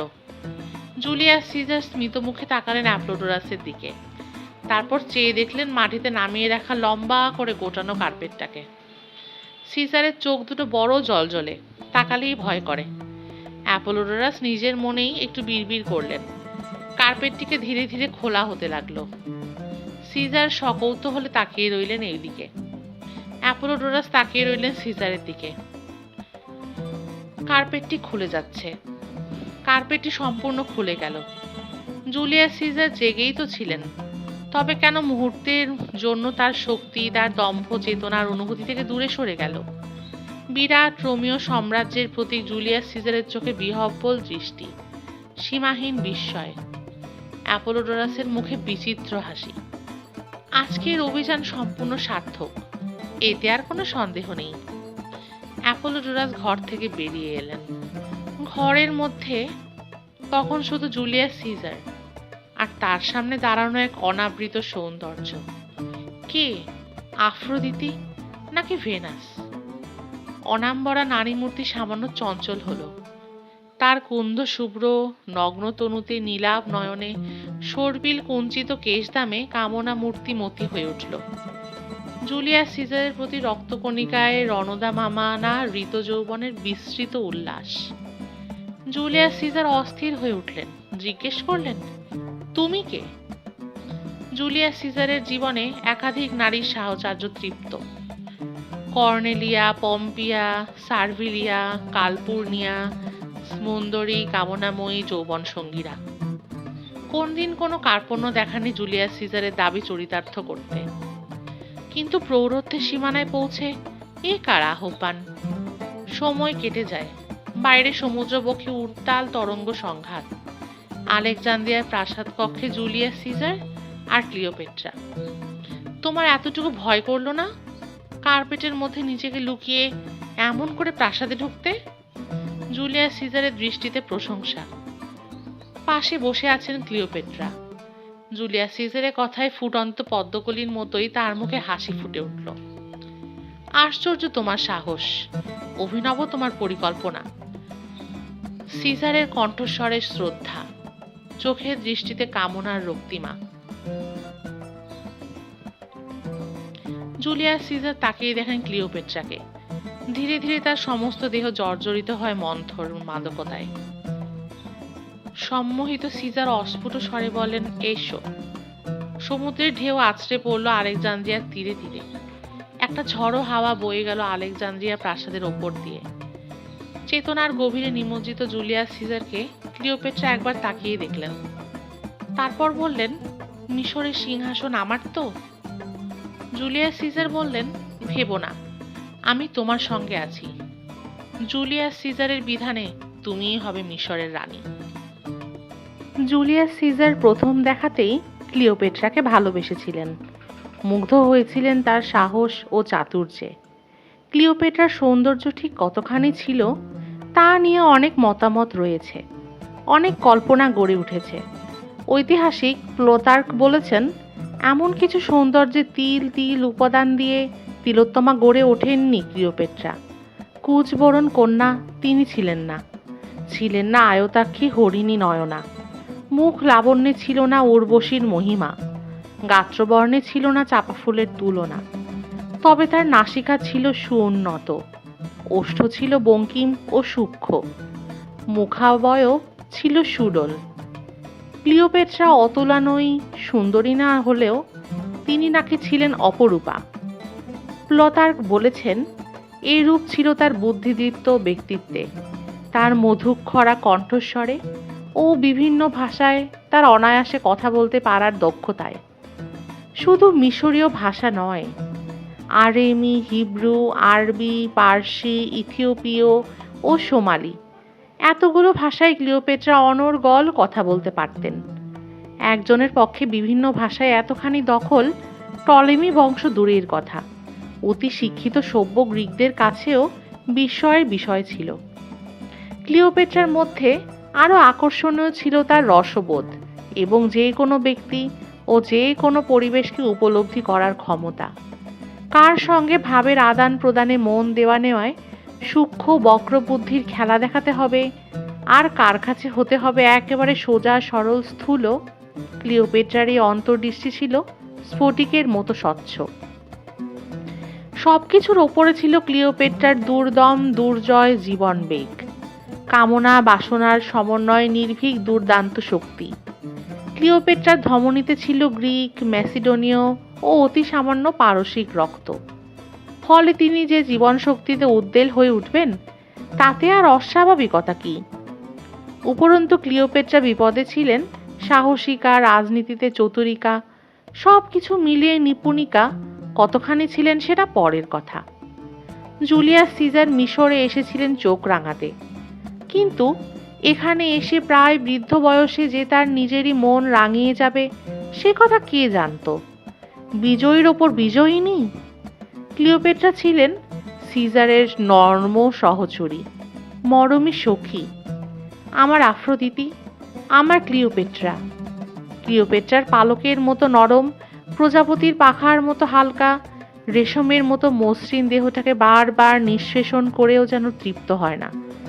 অলন্তালিক অমৃত সমুদ্র মন্থন করেই যেন ক্লিওপেট্রার দেহ সুষমা, তার নারী অস্তিত্বের লাবণ্য। জুলিয়াস সিজার অচিরেই মিশরের রাজনীতিকে গুছিয়ে ফেলতে চাইলেন। একাদশ টলেমির উইল অনুযায়ী তিনি মিশরের বিবাদ মেটাবার চেষ্টা করলেন। ক্লিওপেট্রা ও দ্বাদশ টলেমি যেমন একসঙ্গে মিশরের সিংহাসনে বসেছিলেন তেমনই রইলেন। ছোট বোন অর্সিনো ও ছোট ভাই ত্রয়োদশ টলেমিকে সাইপ্রাসে পাঠিয়ে দেওয়ার ব্যবস্থা হলো। যে সাইপ্রাস মিশরের অধিকারচ্যুত হয়েছিল, সমস্যার সমাধান করতে জুলিয়াস সিজার সেই সাইপ্রাসকে ফিরিয়ে দিলেন। অর্থাৎ ঠিক সেই মুহূর্তে যে ব্যবস্থা করলে মিশরের প্রজারা সব চাইতে খুশি হবে, বুদ্ধিমান জুলিয়াস সিজার তাই করলেন। মিশরের জনতা উল্লাসধ্বনি করে উঠল, মহান সিজারের জয় হোক। তবে জুলিয়াস সিজার একথা জানাতে ভুললেন না যে মিশর যতই যা হোক না কেন তার অভিভাবক কিন্তু রোম। রোমের নির্দেশ মিশরের অবশ্য পালনীয়। পিরামিডের ওপর রাত্রির অন্ধকার নেমে আসে। পশুদেহ স্ফিংক্সের মানবী মুখে রহস্য ফুটে ওঠে। আলেকজান্দ্রিয়ার প্রাসাদের শয়নকক্ষের রাজসজ্জায় জুলিয়াস সিজার ছোট্ট পাখির মতো ক্লিওপেট্রাকে কাছে টেনে নিয়ে আসেন একান্ত সঙ্গোপনে। বিভোর কণ্ঠে বলেন, তোমার জয় হোক ক্লিওপেট্রা। ক্লিওপেট্রা উত্তর দেন, আমার নয়, তোমার। রাত্রি গভীর হয়। দেবী ভেনাস দেখেন তার বিচিত্র মানবী রূপ। ইতিহাস কিন্তু অত সোজা মধুর পথে চলে না। তাই জুলিয়াস সিজারের ব্যবস্থার পরে মিশরে আরও জটিল গোলমাল দেখা দিল। পথিনাস ও অ্যাকিলাস জুলিয়াস সিজারের এই উড়ে এসে জুড়ে বসায় রাজনীতির ওপর অতখানি সর্দারি করার প্রচেষ্টাকে মোটেই পছন্দ করলেন না। সুতরাং জুলিয়াস সিজারের বিরুদ্ধে 20,000 সৈন্যের এক বিরাট বাহিনী সাজানো হলো। অ্যাকিলাস এর সম্পূর্ণ ভার নিলেন। এই সৈন্যদের মধ্যে বেশ কিছু ছিল রোমীয় শিক্ষায় শিক্ষিত, যুদ্ধে অভিজ্ঞ ও পারদর্শী। কিছু ছিল গল ও জার্মান, আর ছিল ইটালীয় পশ্চিমাঞ্চল থেকে শেকল ছিঁড়ে পালিয়ে আসা কৃতদাসের দল, যাদের দুর্দান্তপনার সীমা ছিল না। অ্যাকিলাসের সৈন্যদল আরও ভয়াবহ হলো যখন এর মধ্যে এশিয়া ও মাইনর ও সিরিয়া থেকে আগত কুখ্যাত ভয়াল জলদস্যু ও গুন্ডারাও দলে দলে এসে নাম লেখালো। পম্পের হাতেই জলদস্যুরা একবার প্রচণ্ড মার খেয়েছিল। এদের সংখ্যাও কিছু কমে গিয়েছিল, কিন্তু তবুও যা ছিল তারা এসে সৈন্যদলে ভিড়ে গেল। তাদের কাছে যে কোনো হত্যাকাণ্ড, যে কোনো সংহার লীলা গুলি খেলার মতোই সহজ ছিল। অ্যাকিলাস এই ভয়াবহ উপাদান দিয়ে তৈরি সৈন্যবাহিনী নিয়ে প্রস্তুত হতে থাকলেন। খবর পেয়ে জুলিয়াস সিজার প্রাসাদ থেকে 2 দূত পাঠালেন। ও পক্ষের ব্যাপারটা ভালো করে জানা দরকার। কিন্তু অ্যাকিলাসের আদেশে একজন নিহত হলো, আর একজন এমন প্রচণ্ড মার খেলো যে প্রায় মরার সামিল হয়ে ফিরল। জুলিয়াস সিজার বুঝতে পারলেন যুদ্ধ আরম্ভ হয়ে গেছে। নইলে যে কোনো রাজনীতিক তো জানেনই, দূত সর্বদা সব স্থানে অবদ্ধ। অ্যাকিলাসের স্পর্ধা যতখানি সীমা ছাড়িয়েছে বোঝা গেল। আলেকজান্দ্রিয়ায় যুদ্ধ আরম্ভ হয়ে গেল। কিন্তু এই যুদ্ধে জুলিয়াস সিজার যুঝবেন কি করে? তার সৈন্য সংখ্যা প্রতিপক্ষের তুলনায় কতটুকু? তার প্রতি 4টি সৈন্যের জন্য শত্রুপক্ষের আছে 20টি সৈন্য। সিরিয়া হয়ে একদল সৈন্যের মিশরে পৌঁছাবার কথা ছিল, কিন্তু যতক্ষণ না আসে ততক্ষণ এদিকে তো সব ফাঁকা হয়ে যাবে। তবুও জুলিয়াস সিজার অজেয় মনোবলে স্থির প্রতিজ্ঞ হয়ে শত্রুরের বিরুদ্ধে যতদূর সম্ভব রুখে দাঁড়াতে চেষ্টা করলেন। প্রাসাদের চারিদিকে শত্রু সৈন্যের খেলা। সমুদ্রে যে কখানা রোমীয় যুদ্ধজাহাজ ছিল সেগুলো হাতিয়ে নিয়ে জুলিয়াস সিজারের সঙ্গে সব কিছুর যোগাযোগ সরবরাহের পথ বন্ধ করার জন্য অ্যাকিলাস উঠে পড়ে লাগলেন। জুলিয়াস সিজার দেখলেন, সর্বনাশ! অ্যাকিলাস যদি কোনো রকমে তার ফন্দি কাজে ফলাতে পারে, তাহলে সরবরাহ ও যোগাযোগের পথ বন্ধ হওয়ার চাইতেও আরও সাংঘাতিক কথা, তিনি নিজে শত্রুর হাতে বন্দী হবেন, এবং তার পরের অবস্থা সহজেই অনুমেয়। এদিকে রাজপ্রাসাদে জুলিয়াস সিজারের হাতে থাকলে কি হবে? তার ভেতরকার অবস্থাও তো খুব একটা ভালো নয়। ভেতরে পথিনাস রয়েছেন, দ্বাদশ টলেমি আছেন, রয়েছেন কনিষ্ঠ টলেমি আর কনিষ্ঠা আর্সিনো। জুলিয়াস সিজার তাদের থাকতে অনুমতি দিয়েছিলেন, কিন্তু দিয়েই বিপদ। ষড়যন্ত্রের চাপা মন্ত্রে রাজপ্রাসাদের প্রতিটি ধূলিকণা পর্যন্ত ভীত সন্ত্রস্ত হয়ে উঠল। ক্লিওপেট্রার কপালে চিন্তার দাগ ফুটে উঠল। আলেকজান্দ্রিয়ার সবাই জানে ক্লিওপেট্রা আজ কোথায় তার আসন পেতেছেন। জুলিয়াস সিজার শুধু রাজনীতির খাতিরে দ্বাদশ টলেমিকে ক্লিওপেট্রার স্বামী বলে মেনে নিয়ে দুজনকে একসঙ্গে সিংহাসনে বসতে অনুমতি দিয়েছেন। ক্লিওপেট্রা রাজনীতির খাতিরেই সে বিধান মেনে নিয়েছেন, নইলে ক্লিওপেট্রার কাছে দ্বাদশ টলেমি তো ইতর প্রাণীর চাইতেও তুচ্ছ। ক্লিওপেট্রা দেখলেন জুলিয়াস সিজারকে, তার পরিত্রাণা মরমী বন্ধুকে। মুখে বয়সের কুঞ্চন, অতি স্বল্পকেশ মস্তকে বয়সের জয় ঘোষণা। তা হোক, দেহ ও মনে তখনও তিনি অমিত বলের অধিকারী। এখনো প্রতি রাত্রির স্বপ্ন শিহরণ জাগায় ক্লিওপেট্রার প্রতি লোমকূপে। ক্লিওপেট্রা জুলিয়াস সিজারের একান্ত কাছে এসে দাঁড়ান। রোম বিশাল তার বিস্তৃতি, মিশর তার কাছে কতটুকু? ষড়যন্ত্রের বিষে ভরা মিশরের ক্লিওপেট্রা রোমকে জীবনের নায়ক করে কি ভুল করেছেন? জুলিয়াস সিজার ভেবে চিনতে কুল পাচ্ছিলেন না। কি করে এই অবরুদ্ধ অবস্থা থেকে উদ্ধার পাবেন? কি করে প্রাসাদের ষড়যন্ত্রকে গলা চিপে মেরে ফেলবেন? সমুদ্র পথে যোগাযোগের পথ রুদ্ধ হবার আশঙ্কা যখন প্রবল হয়ে উঠল, তখন আলেকজান্দ্রিয়ায় বন্দরের মুখে যে কটি অরক্ষিত জাহাজ ছিল সব কটিতে তিনি আগুন লাগিয়ে পুড়িয়ে দিলেন। কথিত আছে, জলের আগুন তীরে অবস্থিত গোটা কয়েক গুদাম ঘরও স্পর্শ করেছিল, সেগুলো ভস্মীভূত করেছিল।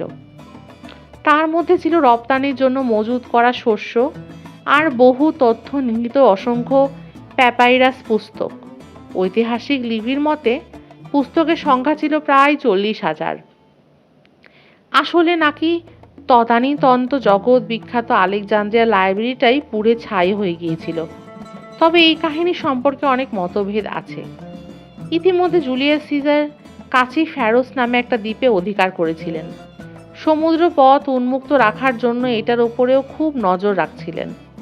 এদিকে রাজপ্রাসাদ থেকে হঠাৎ একদিন ক্লিওপেট্রার ছোট বোন অর্সিনো তার বিশ্বাসভাজন ও অনুগত প্রতিপালক গ্যানিমিডস এর সাহায্যে পালিয়ে গেল। সোজা গিয়ে যোগ দিল বিদ্রোহীদের দলে।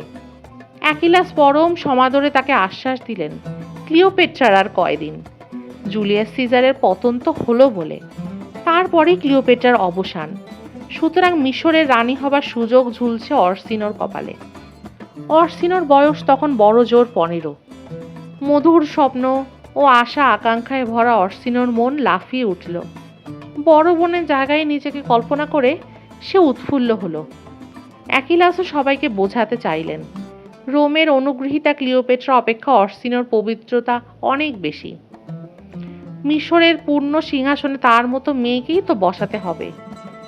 কিন্তু কিছুদিন পর অ্যাকিলাস ও গ্যানিমিডসের মধ্যে মন কষাকষি শুরু হলো। ঈর্ষার লড়াই ও ক্ষমতার প্রতিদ্বন্দ্বিতা দুইই দেখা দিল। কদিন পরেই অ্যাকিলাস নিহত হলেন। গ্যানিমিডস এই কাজে সর্বান্তকরণের সম্মতি দিয়েছিল অর্সিনো নিজেই। অন্যদিকে আর এক কাণ্ড ঘটল। রাজপ্রাসাদে ষড়যন্ত্র করার অপরাধে একেবারে হাতে নাতে ধরা পড়লেন পথিনাস। প্লুটার্কের মতে সিজারের নাপিতি নাকি প্রথমে এই ষড়যন্ত্রের খবরটি দিয়েছিলেন। পথিনাসকে ধারে কাছে ঘেঁষতে দেবেন না প্রভু, আপনার ঘাড়ে হাত দেবার চেষ্টা করছে লোকটা, শুধু এদিকের কথা ওদিকে চালাচ্ছে। জুলিয়াস সিজার বন্দী পথিনাসের প্রাণ নিতে বিন্দুমাত্র ইতস্তত করলেন না, আর এই কাজে মন প্রাণ দিয়ে সাহায্য করলেন ক্লিওপেট্রা নিজে। শত্রুপক্ষের সৈন্য চালনার কাজ এবার গ্যানিমিডস নিলেন। অর্থাৎ অ্যাকিলাস ও পথিনাস মারা যাওয়াতে সিজার ক্লিওপেট্রা লাভ তো কিছু হলোই না, উপরন্তু গ্যানিমিডস অর্সিনোর শত্রুতায় আক্রমণের ধাক্কা আরও তীব্র থেকে তীব্রতর হয়ে উঠল। এমনও এক সময় এলো দেখা গেল শত্রুরা কৌশলে প্রাসাদের ভেতরে পানীয় জলের সঙ্গে সমুদ্রের জল মিশিয়ে দিয়েছে। ভাগ্যে জুলিয়াস সিজার পানীয় জলের অভাব মেটাবার জন্য খুব তাড়াতাড়ি করে কয়েকটি কূপ খনন করে দিয়েছিলেন, নইলে প্রাণ বাঁচানোই দায় হতো। আক্রমণের প্রচণ্ডতায় সমুদ্র পথে একমাত্র অবলম্বন ফ্যারোস দ্বীপটিও একবার জুলিয়াস সিজারে হাতছাড়া হয়ে গেল। তাকে উদ্ধার করতে গিয়ে জুলিয়াস সিজার তার স্বল্প সেনাবাহিনী থেকে আবারও 400 জনকে হারালেন। তিনি নিজেও সেবার মরতে মরতে বেঁচেছিলেন। কোনো রকমে সাঁতার কেটে নিজের জাহাজে এসে হাঁপ ছেড়ে বাঁচলেন। এমনই যখন অবস্থা, তখন আলেকজান্দ্রীয়দের পক্ষ থেকে প্রস্তাব এলো জুলিয়াস সিজার যদি দ্বাদশ টলেমিকে মুক্তি দিয়ে তাকে তার নিজের দেশবাসীর হাতে তুলে দেন, তবে তারাও অর্সিনোর পক্ষ ছেড়ে দিয়ে দ্বাদশ টলেমির কথাই শুনবে। নিশ্চয়ই এতে জুলিয়াস সিজারে কোনো আপত্তি হবে না। জুলিয়াস সিজার সত্যিই কোনো আপত্তি করেননি। দ্বাদশ টলেমির ওপর যদিও তার কোনোই আস্থা ছিল না, তাকে তিনি একেবারে বিশ্বাস করতেন না, তবু দেখা যাক কি হয়। এই ভেবে জুলিয়াস সিজার দ্বাদশ টলেমিকে ছেড়ে দিলেন। ছেড়ে দেওয়ার সঙ্গে সঙ্গে বিপক্ষ দল টলেমিকে সামনে রেখে রোমীয়দের বিরুদ্ধে আরও তীব্র শত্রুতায় মেতে উঠল। এই অবস্থা বেশি দিন চললে কি হতো বলা যায় না। কিন্তু ইতিমধ্যে যে সেনাবাহিনীর আগমন প্রতীক্ষায় জুলিয়াস সিজার মুহূর্ত গুনছিলেন, তারা এসে পৌঁছল। দক্ষ সেনানায়ক পার্গেমানের মুহূর্ত অধিবাসী মিথ্রিডেটস তাদের পথ দেখিয়ে আনলেন। প্রথমে প্যালেস্টাইনের মরুভূমি পার হয়ে পেলুসিয়াম ধ্বংস করে নীল নদের পূর্ব তীর ধরে মেমফিসে এলেন। তারপর সেখান থেকে পশ্চিম দিক ধরে আলেকজান্দ্রিয়ার দিকে এগিয়ে গেলেন। সিজার যাতে তার সৈন্যদল নিয়ে এই দলের সঙ্গে মিলতে না পারে, তার জন্য প্রতিপক্ষ দল নানা রকম বাধা বিপত্তির সৃষ্টি করল।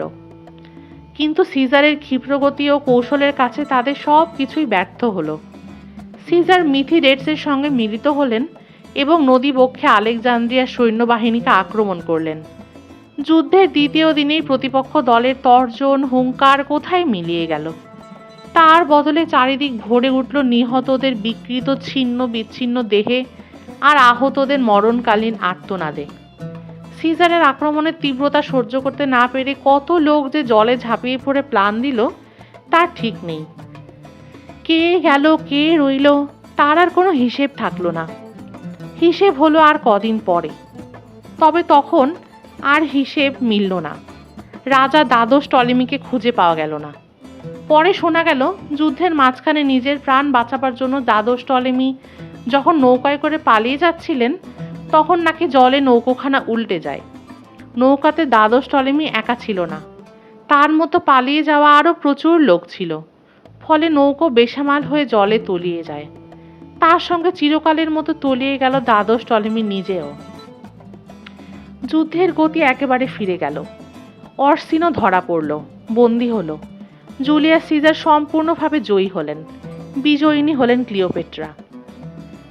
জুলিয়াস সিজার আবার নতুন করে মিশরের সব ব্যবস্থা করলেন। দ্বাদশ টলেমি গেছে, ক্ষতি নেই। তার চাইতে ছোট আর একটি ভাই আছে, ত্রয়োদশ টলেমি। বড় হয়ে উঠেছে, বয়স প্রায় 12। রাজনীতিতে বয়স বলে কিছু নেই। জুলিয়াস সিজারের বিধানে ক্লিওপেট্রা পুনরায় মিশরের রাজখতে বসলেন। তার পাশে বসল ত্রয়োদশ টলেমি, ক্লিওপেট্রার দ্বিতীয় স্বামী, রাজ উপাধি থিওস ফিলাপেটর। রাত্রির আধার অনুরূপ নিয়ে আসে ক্লিওপেট্রা জুলিয়াস সিজারের কাছে। সমাজ বিধিনিষেধের গণ্ডি পেরিয়ে তাদের অপরিণীত দাম্পত্য জীবন। মিশরের মেসিডোনীয় ও গ্রিক প্রজারাও ছি ছি করে। পূর্ণ নীলনদ তার পলিমাটি দিয়ে স্তরে স্তরে তৈরি করেছে পবিত্র মিশর। তার রানী ক্লিওপেট্রা, তিনি কিনা একজন রোমীয় শাসকের রক্ষিতা, অবিবাহিতা শয্যা সঙ্গিনী। ক্লিওপেট্রা অবশ্য তার কাজের জন্য কোনো দিনও কারো কাছে কৈফিয়ত দেননি। তার রানীর জীবনকে সার্থক করার জন্য ব্যক্তিগত ক্ষমতাকে কাজে লাগাতে তিনি কিছুমাত্র ইতস্তত করেননি। আলেকজান্দ্রিয়ার যুদ্ধ শেষ হলো তখন খ্রিস্টপূর্ব 47 অবধি জানুয়ারি মাস। যুদ্ধজয়ী জুলিয়াস সিজারের সঙ্গে সঙ্গে স্বদেশে ফেরা উচিত ছিল। স্বদেশবাসীরাও তাই চাইছিলেন। কিন্তু জুলিয়াস সিজার তখনই মিশর ছেড়ে যেতে চাইছিলেন না। যে কদিন শীত আছে, রণক্লান্ত সেনাপতি সেই কয়টা দিন একটু বিশ্রাম চাইলেন। ক্লিওপেট্রার সহচার্যে তাকে একান্ত কাছে নিয়ে বিশ্রাম করার আগ্রহে তিনি অধীর হয়ে উঠলেন। জলবিহারের ব্যবস্থা হলো। তৈরি হলো বিশাল তরী, থালমেয়র, সিজার ক্লিওপেট্রার স্বপন তরী। আসলে থালমেয়স ছিল একটি ভাসমান রাজপ্রাসাদ বিশেষ। 300 ফুট লম্বা, 45 ফুট চওড়া, জল ছেড়ে 60 ফুট উঁচু, আর তার উপরে 100 ফুট উঁচু মাস্তুল। এহেন স্বপনতরীর আয়োজনও ছিল রাজসিক। যেমন চালানোর কলাকৌশল তেমনই আড়ম্বর। কিছুদিনের তরিতেই তারা স্বপ্নের জাল বুনে কাটালেন। নীল নদে ভেসে চলল থালমেয়স, রূপকথার ময়ূরপঙ্খী। তার মধ্যে জুলিয়াস সিজার নন, ক্লিওপেট্রাও নন। তার মধ্যে সৃষ্টির আদিম পুরুষ, সৃষ্টির আদিম নারী। পেছনে পেছনে চলল আরো 400 পাহারাদার নৌকো। থালমেয়স গিয়ে পৌঁছল ইথিওপিয়ায়। সেখানে বিশাল সব দেবমন্দির, প্রাচীন থিবীয় রাজাদের কীর্তি। সিজার ক্লিওপেট্রা সেখানে নেমে তাদের যুগল শ্রদ্ধা জানালেন। তারপর থালমেয়স ফিরে চলল আবার বাস্তবে, আবার আলেকজান্দ্রিয়ায়। পথে যেতে যেতে ক্লিওপেট্রা জুলিয়াস সিজারের কানে কাছে মুখ এনে বললেন তিনি সন্তান সম্ভবা। পুত্র সন্তান যদি হয়, সেও হবে আর এক সিজার। পিতা জুলিয়াস সিজারের সে হবে উত্তরাধিকারী। ক্লিওপেট্রা মা হতে চলেছেন। তার মনে এখন কত ভাবনা। সিজার উল্লসিত হলেন, অভিবাদন জানালেন মিশর রানী ক্লিওপেট্রাকে। আমার আফ্রোদিতি, আমার ভেনাস। ওই বছরেরই এপ্রিল মাসে জুলিয়াস সিজার আলেকজান্দ্রিয়া ছেড়ে সিরিয়ার পথে পা বাড়ালেন। ক্লিওপেট্রা নিরাপত্তার জন্য বিশ্বস্ত সেনাধ্যক্ষ রুফিনাসের অধীনে মিশর রেখে গেলেন এক বিরাট সেনাবাহিনী। জুন মাস, ক্লিওপেট্রার প্রথম সন্তানের জন্ম হলো। ক্লিওপেট্রার গর্ভে পুত্রের নামকরণ করা হলো সিজার, টলেমিয়াস সিজার। হারমন্থিস মন্দিরে মহা আড়ম্বরে নবজাতকের উৎসব পালন করা হলো। এই পুত্রের নাম সিজার নিজেই দিয়েছিলেন, তার পুত্র, তার ও ক্লিওপেট্রার সন্তান টলেমিয়াস সিজার। মিশরের গ্রিক ও মেসিডনীয় প্রজারা আর একবার বলে উঠল, ছি ছি, অবৈধ মায়ের পক্ষে কি এমন নির্লজ্জভাবে নবজাতকের উৎসব পালন করা মানায়? না কোনো রানীর পক্ষেই তা শোভন। তারা ঠাট্টা করে শিশুটির সিজার নাম পাল্টে নামকরণ করলো সিজারিয়ন, খুদে সিজার। কিন্তু এই খুদে যত বড় হতে লাগলো, ততই তার ভাবে ভঙ্গিতে জুলিয়াস সিজারের বৈশিষ্ট্য ফুটে উঠতে লাগলো, যেন সে সিজারিয়ান নামের প্রতিবাদ করলো। নতুন করে মুদ্রা তৈরি হলো, তাতে খোদাই করা হলো অ্যাফ্রোদিতি রূপী ক্লিওপেট্রার ছবি। তার করে রইল ইরস রূপী নবজাত সিজার। পুত্রের দাবিকে দৃঢ় করবার জন্য মা ক্লিওপেট্রার চেষ্টার ত্রুটি রইল না। ইতিমধ্যে জুলিয়াস সিজার তার বিজয় কীর্তি আরও বিস্তৃত করছিলেন। মিশর ত্যাগ করে জুলিয়াস সিজার সিরিয়া এবং এশিয়ার মাইনরে গিয়েছিলেন। সেখানে পন্টাস রাজ্যে মেথি ডেফিসের পুত্র ও পম্পের অভিন্ন হৃদয় বন্ধু বিদ্রোহ রাজা ফার্নেকাসকে জেলার যুদ্ধে শোচনীয়ভাবে পরাস্ত করলেন। এশিয়ার এক বিরাট অংশে জুলিয়াস সিজার রোমের ধ্বংসোন্মুখ অধিপতিকে আবার প্রতিষ্ঠা করলেন। জেলার যুদ্ধে জয়লাভ করার পরেই রোমের সেনেটকে জুলিয়াস সিজার লিখে পাঠিয়েছিলেন, ভেনি ভিসি ভিসি, এলাম দেখলাম জয় করলাম। জুলিয়াস সিজার রোমে ফিরে এলেন। লক্ষ্য করলেন রোমীয় শাসনতন্ত্রের দৃঢ় বাঁধুনিতে কেমন যেন একটা শৈথিল্য, চারিদিকে কেমন যেন একটা বিশৃঙ্খলার আশঙ্কা। জুলিয়াস সিজারের সংস্কারক মন জেগে উঠল। তিনি শাসন সংস্কারে মন দিলেন, কিন্তু সময় পেলেন কোথায়? ভালো কাজের সময়ের এত দুর্ভিক্ষ। খবর এলো আফ্রিকায় মহা গোলমাল। পম্পে মারা গেছেন বটে, কিন্তু তার সমর্থক দুজন বন্ধু রোম রাজ্যের সিপিও এবং কেটো জুলিয়াস সিজারের বিরুদ্ধে আফ্রিকায় এক বিরাট দল তৈরি করেছেন। জুলিয়াস সিজারের এতখানি মাথা উঁচু করে চলা, যেখানে যাচ্ছেন সেখান থেকে জয়ের মুকুট ছিনিয়ে আনছেন, এ যেন আর সহ্য করা যাচ্ছে না। সুতরাং সিপিও এবং কৌটো চোখ রাঙিয়ে তাকালেন জুলিয়াস সিজারের দিকে। জুলিয়াস সিজারও দেরি না করে সোজা চলে এলেন আফ্রিকায়। যুদ্ধ শুরু হলো। দুপক্ষের আক্রমণের তীব্রতা ছিল প্রচণ্ড, তবে শেষ পর্যন্ত থ্যাপসাসের যুদ্ধে জয়লাভ করলেন সিজারই। জুলিয়াস সিজার রোমে ফিরে এলেন। মাথার রাজমুকুটটাই যা ছিল না, নইলে সেদিন রোম সাম্রাজ্যের সর্বশক্তিমান কর্ণধার বলতে তো তিনিই। কার সাধ্য ছিল তাকে এড়িয়ে এক পা নিজের মতো এগিয়ে যায়? প্রথমে 10 বছর, তারপর চিরকালের জন্য রোমীয় শাসনতন্ত্রের ডিকটেটর হলেন জুলিয়াস সিজার। জুলিয়াস সিজারের এই বিজয় কীর্তি পূর্ণ করার জন্য তখন আর একটি মাত্র অভিযান বাকি। সেই অভিযানটি হয়েছিল স্পেনে। সেখানে পম্পের 2 ছেলে সিজারের বিরুদ্ধে নিজেদের স্বাধীন ও একক সত্যি স্থাপন করার চরম চেষ্টায় ব্রত হয়েছিলেন। জুলিয়াস সিজার দ্বিরুক্তি না করে স্পেনে উপস্থিত হলেন। খ্রিস্টপূর্ব 45 অব্দে মুন্ডার যুদ্ধে তিনি শত্রু দলকে 2 ভাইকে চরমভাবে পরাস্ত করলেন। সিজারের বিজয় বার্তা ছড়িয়ে পড়ল চারিদিকে। খবর এলো রোমে। সকলেই মুগ্ধ দৃষ্টিতে তাকিয়ে দেখল ব্যক্তিত্ব, শৌর্য, বুদ্ধির দীপ্তিতে উজ্জ্বল মহান সেনাপতি জুলিয়াস সিজারকে। বিরাট এক বিজয় মিছিল নিয়ে জুলিয়াস সিজার রোমে প্রবেশ করলেন। সেদিন মিছিলের অলঙ্কার ছিল পরাজিত রাজন্যবর্গ ও তাদের পরিজন। ছিন্ন বেশ, শৃঙ্খলাবদ্ধ, লাঞ্ছিত নতমস্তক বন্দীদের বিজয়ীর পথে চাকার সঙ্গে বেঁধে রাজপথ দিয়ে টেনে নিয়ে যাওয়ার মধ্যে কেমন যেন এক অতি মানবিক উল্লাস দেখা যেত। জুলিয়াস সিজার রোম নগরে প্রবেশ করা মাত্র ভিড় করতে থাকা জনতা সেদিন জয়ধ্বনি করে উঠেছিল, জুলিয়াস সিজার দীর্ঘজীবী হন, তার জয় হোক। জুলিয়াস সিজার মিশর থেকে রোমে ফিরে আসার কিছুদিন পরে ক্লিওপেট্রাও রোমে এসে পৌঁছলেন। সঙ্গে ছিল তার শিশুপুত্র সিজারিয়ান ও কনিষ্ঠ ভাই ত্রয়োদশ টলেমি, মিশরের বিধানে তার স্বামী। ক্লিওপেট্রা মিশরে থাকতে চাননি, থাকতে সাহস করেননি, কারণ তার সিংহাসন, তার রাজপ্রাসাদ, তার রাজনীতি, সর্বোপরি তার নিজের ও সন্তানের নিরাপত্তা সব কিছুই ছিল জুলিয়াস সিজারকে কেন্দ্র করে। তিনি জানতেন রোমের কাছে নিজেকে বিকিয়ে দেবার ফলে প্রজা সাধারণের কাছে তিনি রানীর শ্রদ্ধা পাননি, তবে তাদের কোনো আন্তরিক আনুগত্য তিনি পাননি। তাই নিজেকেও সন্তানকে বাঁচাবার জন্য তিনি এসেছিলেন রোমে, আশ্রয় নিয়েছিলেন সিজারের 2 বাহু গহ্বরে। তাইবার নদীর ধারে একটি প্রাসাদে সিজার ক্লিওপেট্রাকে প্রতিষ্ঠা করলেন। সেটাই হলো সিজারের আনন্দ নিকেতন। সিজার যতটুকু অবসর পান সেটুকু সেখানেই যাপন করেন।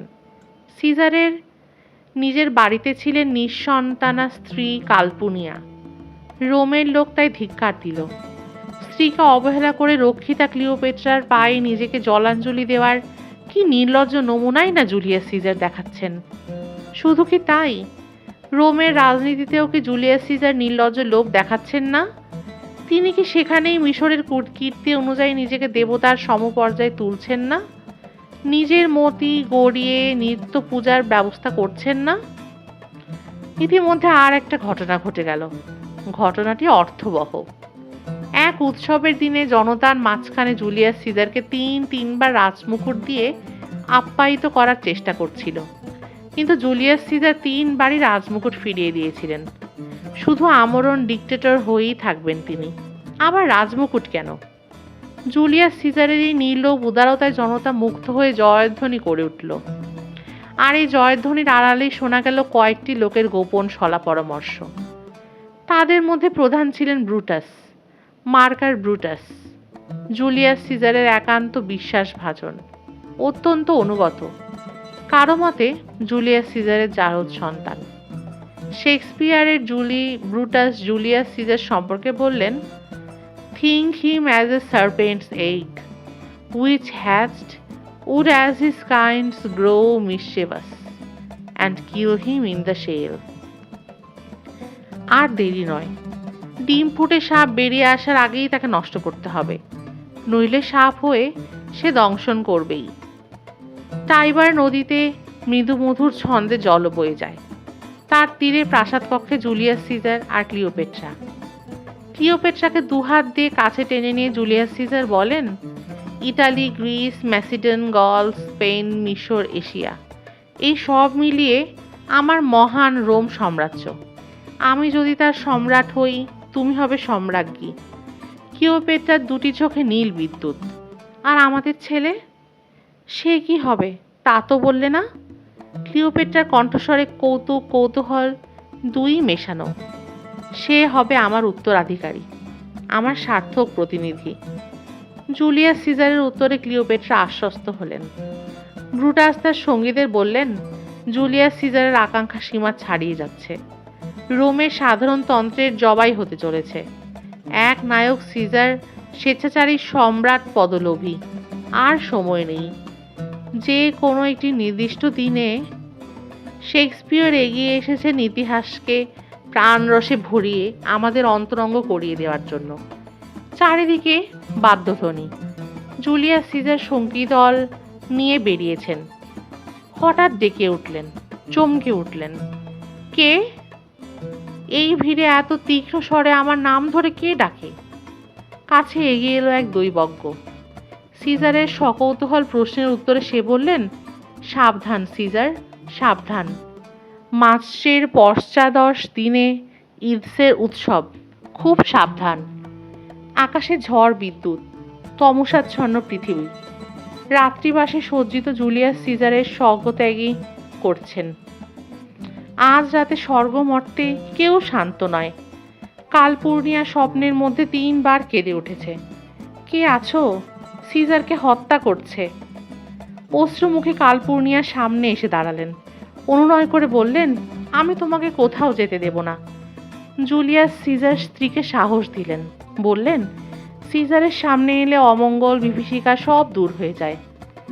কালপূর্ণিয়া অস্থির হয়ে বলে উঠলেন, "কিন্তু কি ভীষণ সব দৃশ্য যে দেখলাম!" প্রহরী দেখেছে আরও ভীষণ দৃশ্য। সে দেখেছে এক সিংহবাহিনী পথে সন্তান প্রসব করল। গোরস্থানে কবরগুলো হা করে মৃতদেহগুলিকে ঠেলে বার করে দিল। মেঘরাশির মধ্যে দুর্দান্ত অগ্নিময় সৈনিকরা যুদ্ধ করল। মন্ত্রণা সভাগৃহে রক্তবৃষ্টি হলো। যুদ্ধের কোলাহলে অশ্বের রেশাধ্বনিতে মুমূর্ষর আর্তনাদে ভূত প্রেতের তীব্র চিৎকারে সমস্ত নবমণ্ডল কেঁপে কেঁপে উঠল। সিজার, এ সবই যে অদৃষ্ট, অশ্রুতপূর্ব, তাই তো আমি এত ভয় পেয়েছি। সিজার মাথা নাড়লেন। আমাকে যেতেই হবে, এসব অলক্ষণ বিভীষিকার জন্য আমার জন্ম নয়। কালপূর্ণিয়া ব্যাকুল কণ্ঠে বলে উঠলেন, উল্কাপিণ্ড জ্বালিয়ে দেবতারা রাজমৃত্যুর কথা ঘোষণা করেন। সিজার উত্তর দিলেন, মৃত্যুর আগে কাপুরুষ মরে অনেকবার। যে বীর, মৃত্যুর আস্বাদন তার জীবনে মাত্র একবার আসে। আশ্চর্য, যে মৃত্যু অবশ্যম্ভাবী মানুষ তাকেই এত ভয় করে। কে না জানে কালগ্রাসেই জীবনের সমাপ্তি। খ্রিস্টপূর্ব 44 অব্দ, 15 মার্চ। জুলিয়াস সিজার কালপূর্ণিয়ার অনুরোধ রাখতে পারেননি। সেদিন তিনি বেরিয়েছিলেন। রোমের রাস্তায় সেদিন জনতার ভিড়, ইডস অফ মার্চের উৎসব। রোমের সভাগৃহে সেদিন চাপা উত্তেজনা। জুলিয়াস সিজার সভাগৃহে প্রবেশ করলেন, সঙ্গে ব্রুটাস, ক্যাসিয়াস, কাসকা, লেপিডাস, অ্যান্টনি এবং আরও অনেকে। সিজার আসন গ্রহণ করলেন। তারপর সামান্য কথাবার্তা, কথা কাটাকাটি। ঠিক এর পরেই সিজারের গ্রীবা দেশে কাসকার হাতের প্রথম আঘাত নেমে এলো আরো 4 জনের। রক্তার্ত মুমূর্ষু জুলিয়াস সিজার মরণাতীত বেদনা ভরা দৃষ্টিতে দেখলেন সুখে দুঃখে অসনবেশে পরম প্রিয় অতি অনুগত যে ব্রুটাস, তার হাতে শানিত ছুরি। সিজারের গায়ে মৃত্যুর আঘাত দিতে উদ্যত, হিংস্র। এত বড় বিস্ময়ও সিজারের জন্য অপেক্ষা করছিল। ব্রুটাস, তুমিও? সিজার লুটিয়ে পড়লেন মাটিতে। জীবন তার আর কোনো অনুরাগ রাখেনি। জীবনের প্রতি তার আর কোনো অনুরাগ নেই। জীবন বড় কুৎসিত, জীবন বড় কুটিল। মানুষের ইতিহাসে ব্রুটাস বেঁচে রইলেন একদিকে অবিশ্বাসের আর একদিকে প্রহেলিকার প্রতীক হয়ে। পরবর্তীকালের ইতিহাস প্রশ্ন করেছে, ব্রুটাস কি স্বার্থপর ষড়যন্ত্রকারী না রাজনৈতিক আশাবাদী? জুলিয়াস সিজার নিহত হলেন। সেদিন তার দেহে সব শুদ্ধ 33টি আঘাত থেকে ষড়যন্ত্রের রক্তধারা ঝরেছিল। পম্পের পাথরের মূর্তিটি যেখানে নির্বাক নিস্পন্দনে দাঁড়িয়েছিল, জুলিয়াস সিজার সেখানেই তার শেষ শয্যা নিয়েছিলেন। ক্যাসিয়াস জুলিয়াস সিজার চলে গেলেন এক দুর্ধর্ষ রণকৌশলী, একজন দার্শনিক, জ্ঞানান্বেষী, একজন ঐতিহাসিক। টাইবার নদীর তীরে সাইপ্রাস বৃক্ষে ঘেরা প্রাসাদ অলিন্দে বুঝি দাঁড়িয়েছিলেন ক্লিওপেট্রা। ভাবছিলেন বুঝি পাশে জুলিয়াস সিজার, কোলে তারই সন্তান। জুলিয়াস সিজারের বাহুবলপুষ্ট বিশাল সাম্রাজ্য, তিনি হবেন সম্রাট, ক্লিওপেট্রা হবেন তার সম্রাজ্ঞী, রোম সাম্রাজ্যের অধীশ্বরী। আনন্দের উত্তেজনায় ক্লিওপেট্রা শিউরে উঠলেন। বর্তমান আর ভবিষ্যতে এর চাইতে নিরাপত্তা আর আশা আর কি আছে? মিশরের স্বাধীনতা নিয়ে, রাজনৈতিক আধিপত্য নিয়ে কি ক্লিওপেট্রার মনে কোনো চিন্তা, কোনো দ্বন্দ্ব আছে? কই, বর্তমান পরিস্থিতিতে তো তা মনে হয় না। ক্লিওপেট্রা শুধু জুলিয়াস সিজারের গরবিনী সর্বাণী হয়ে বেঁচে থাকতে চান। খবর এলো, জুলিয়াস সিজার আর নেই। ক্লিওপেট্রা একবার হাহাকার করে উঠলেন। পুত্র সিজারকে বুকে চেপে ধরলেন।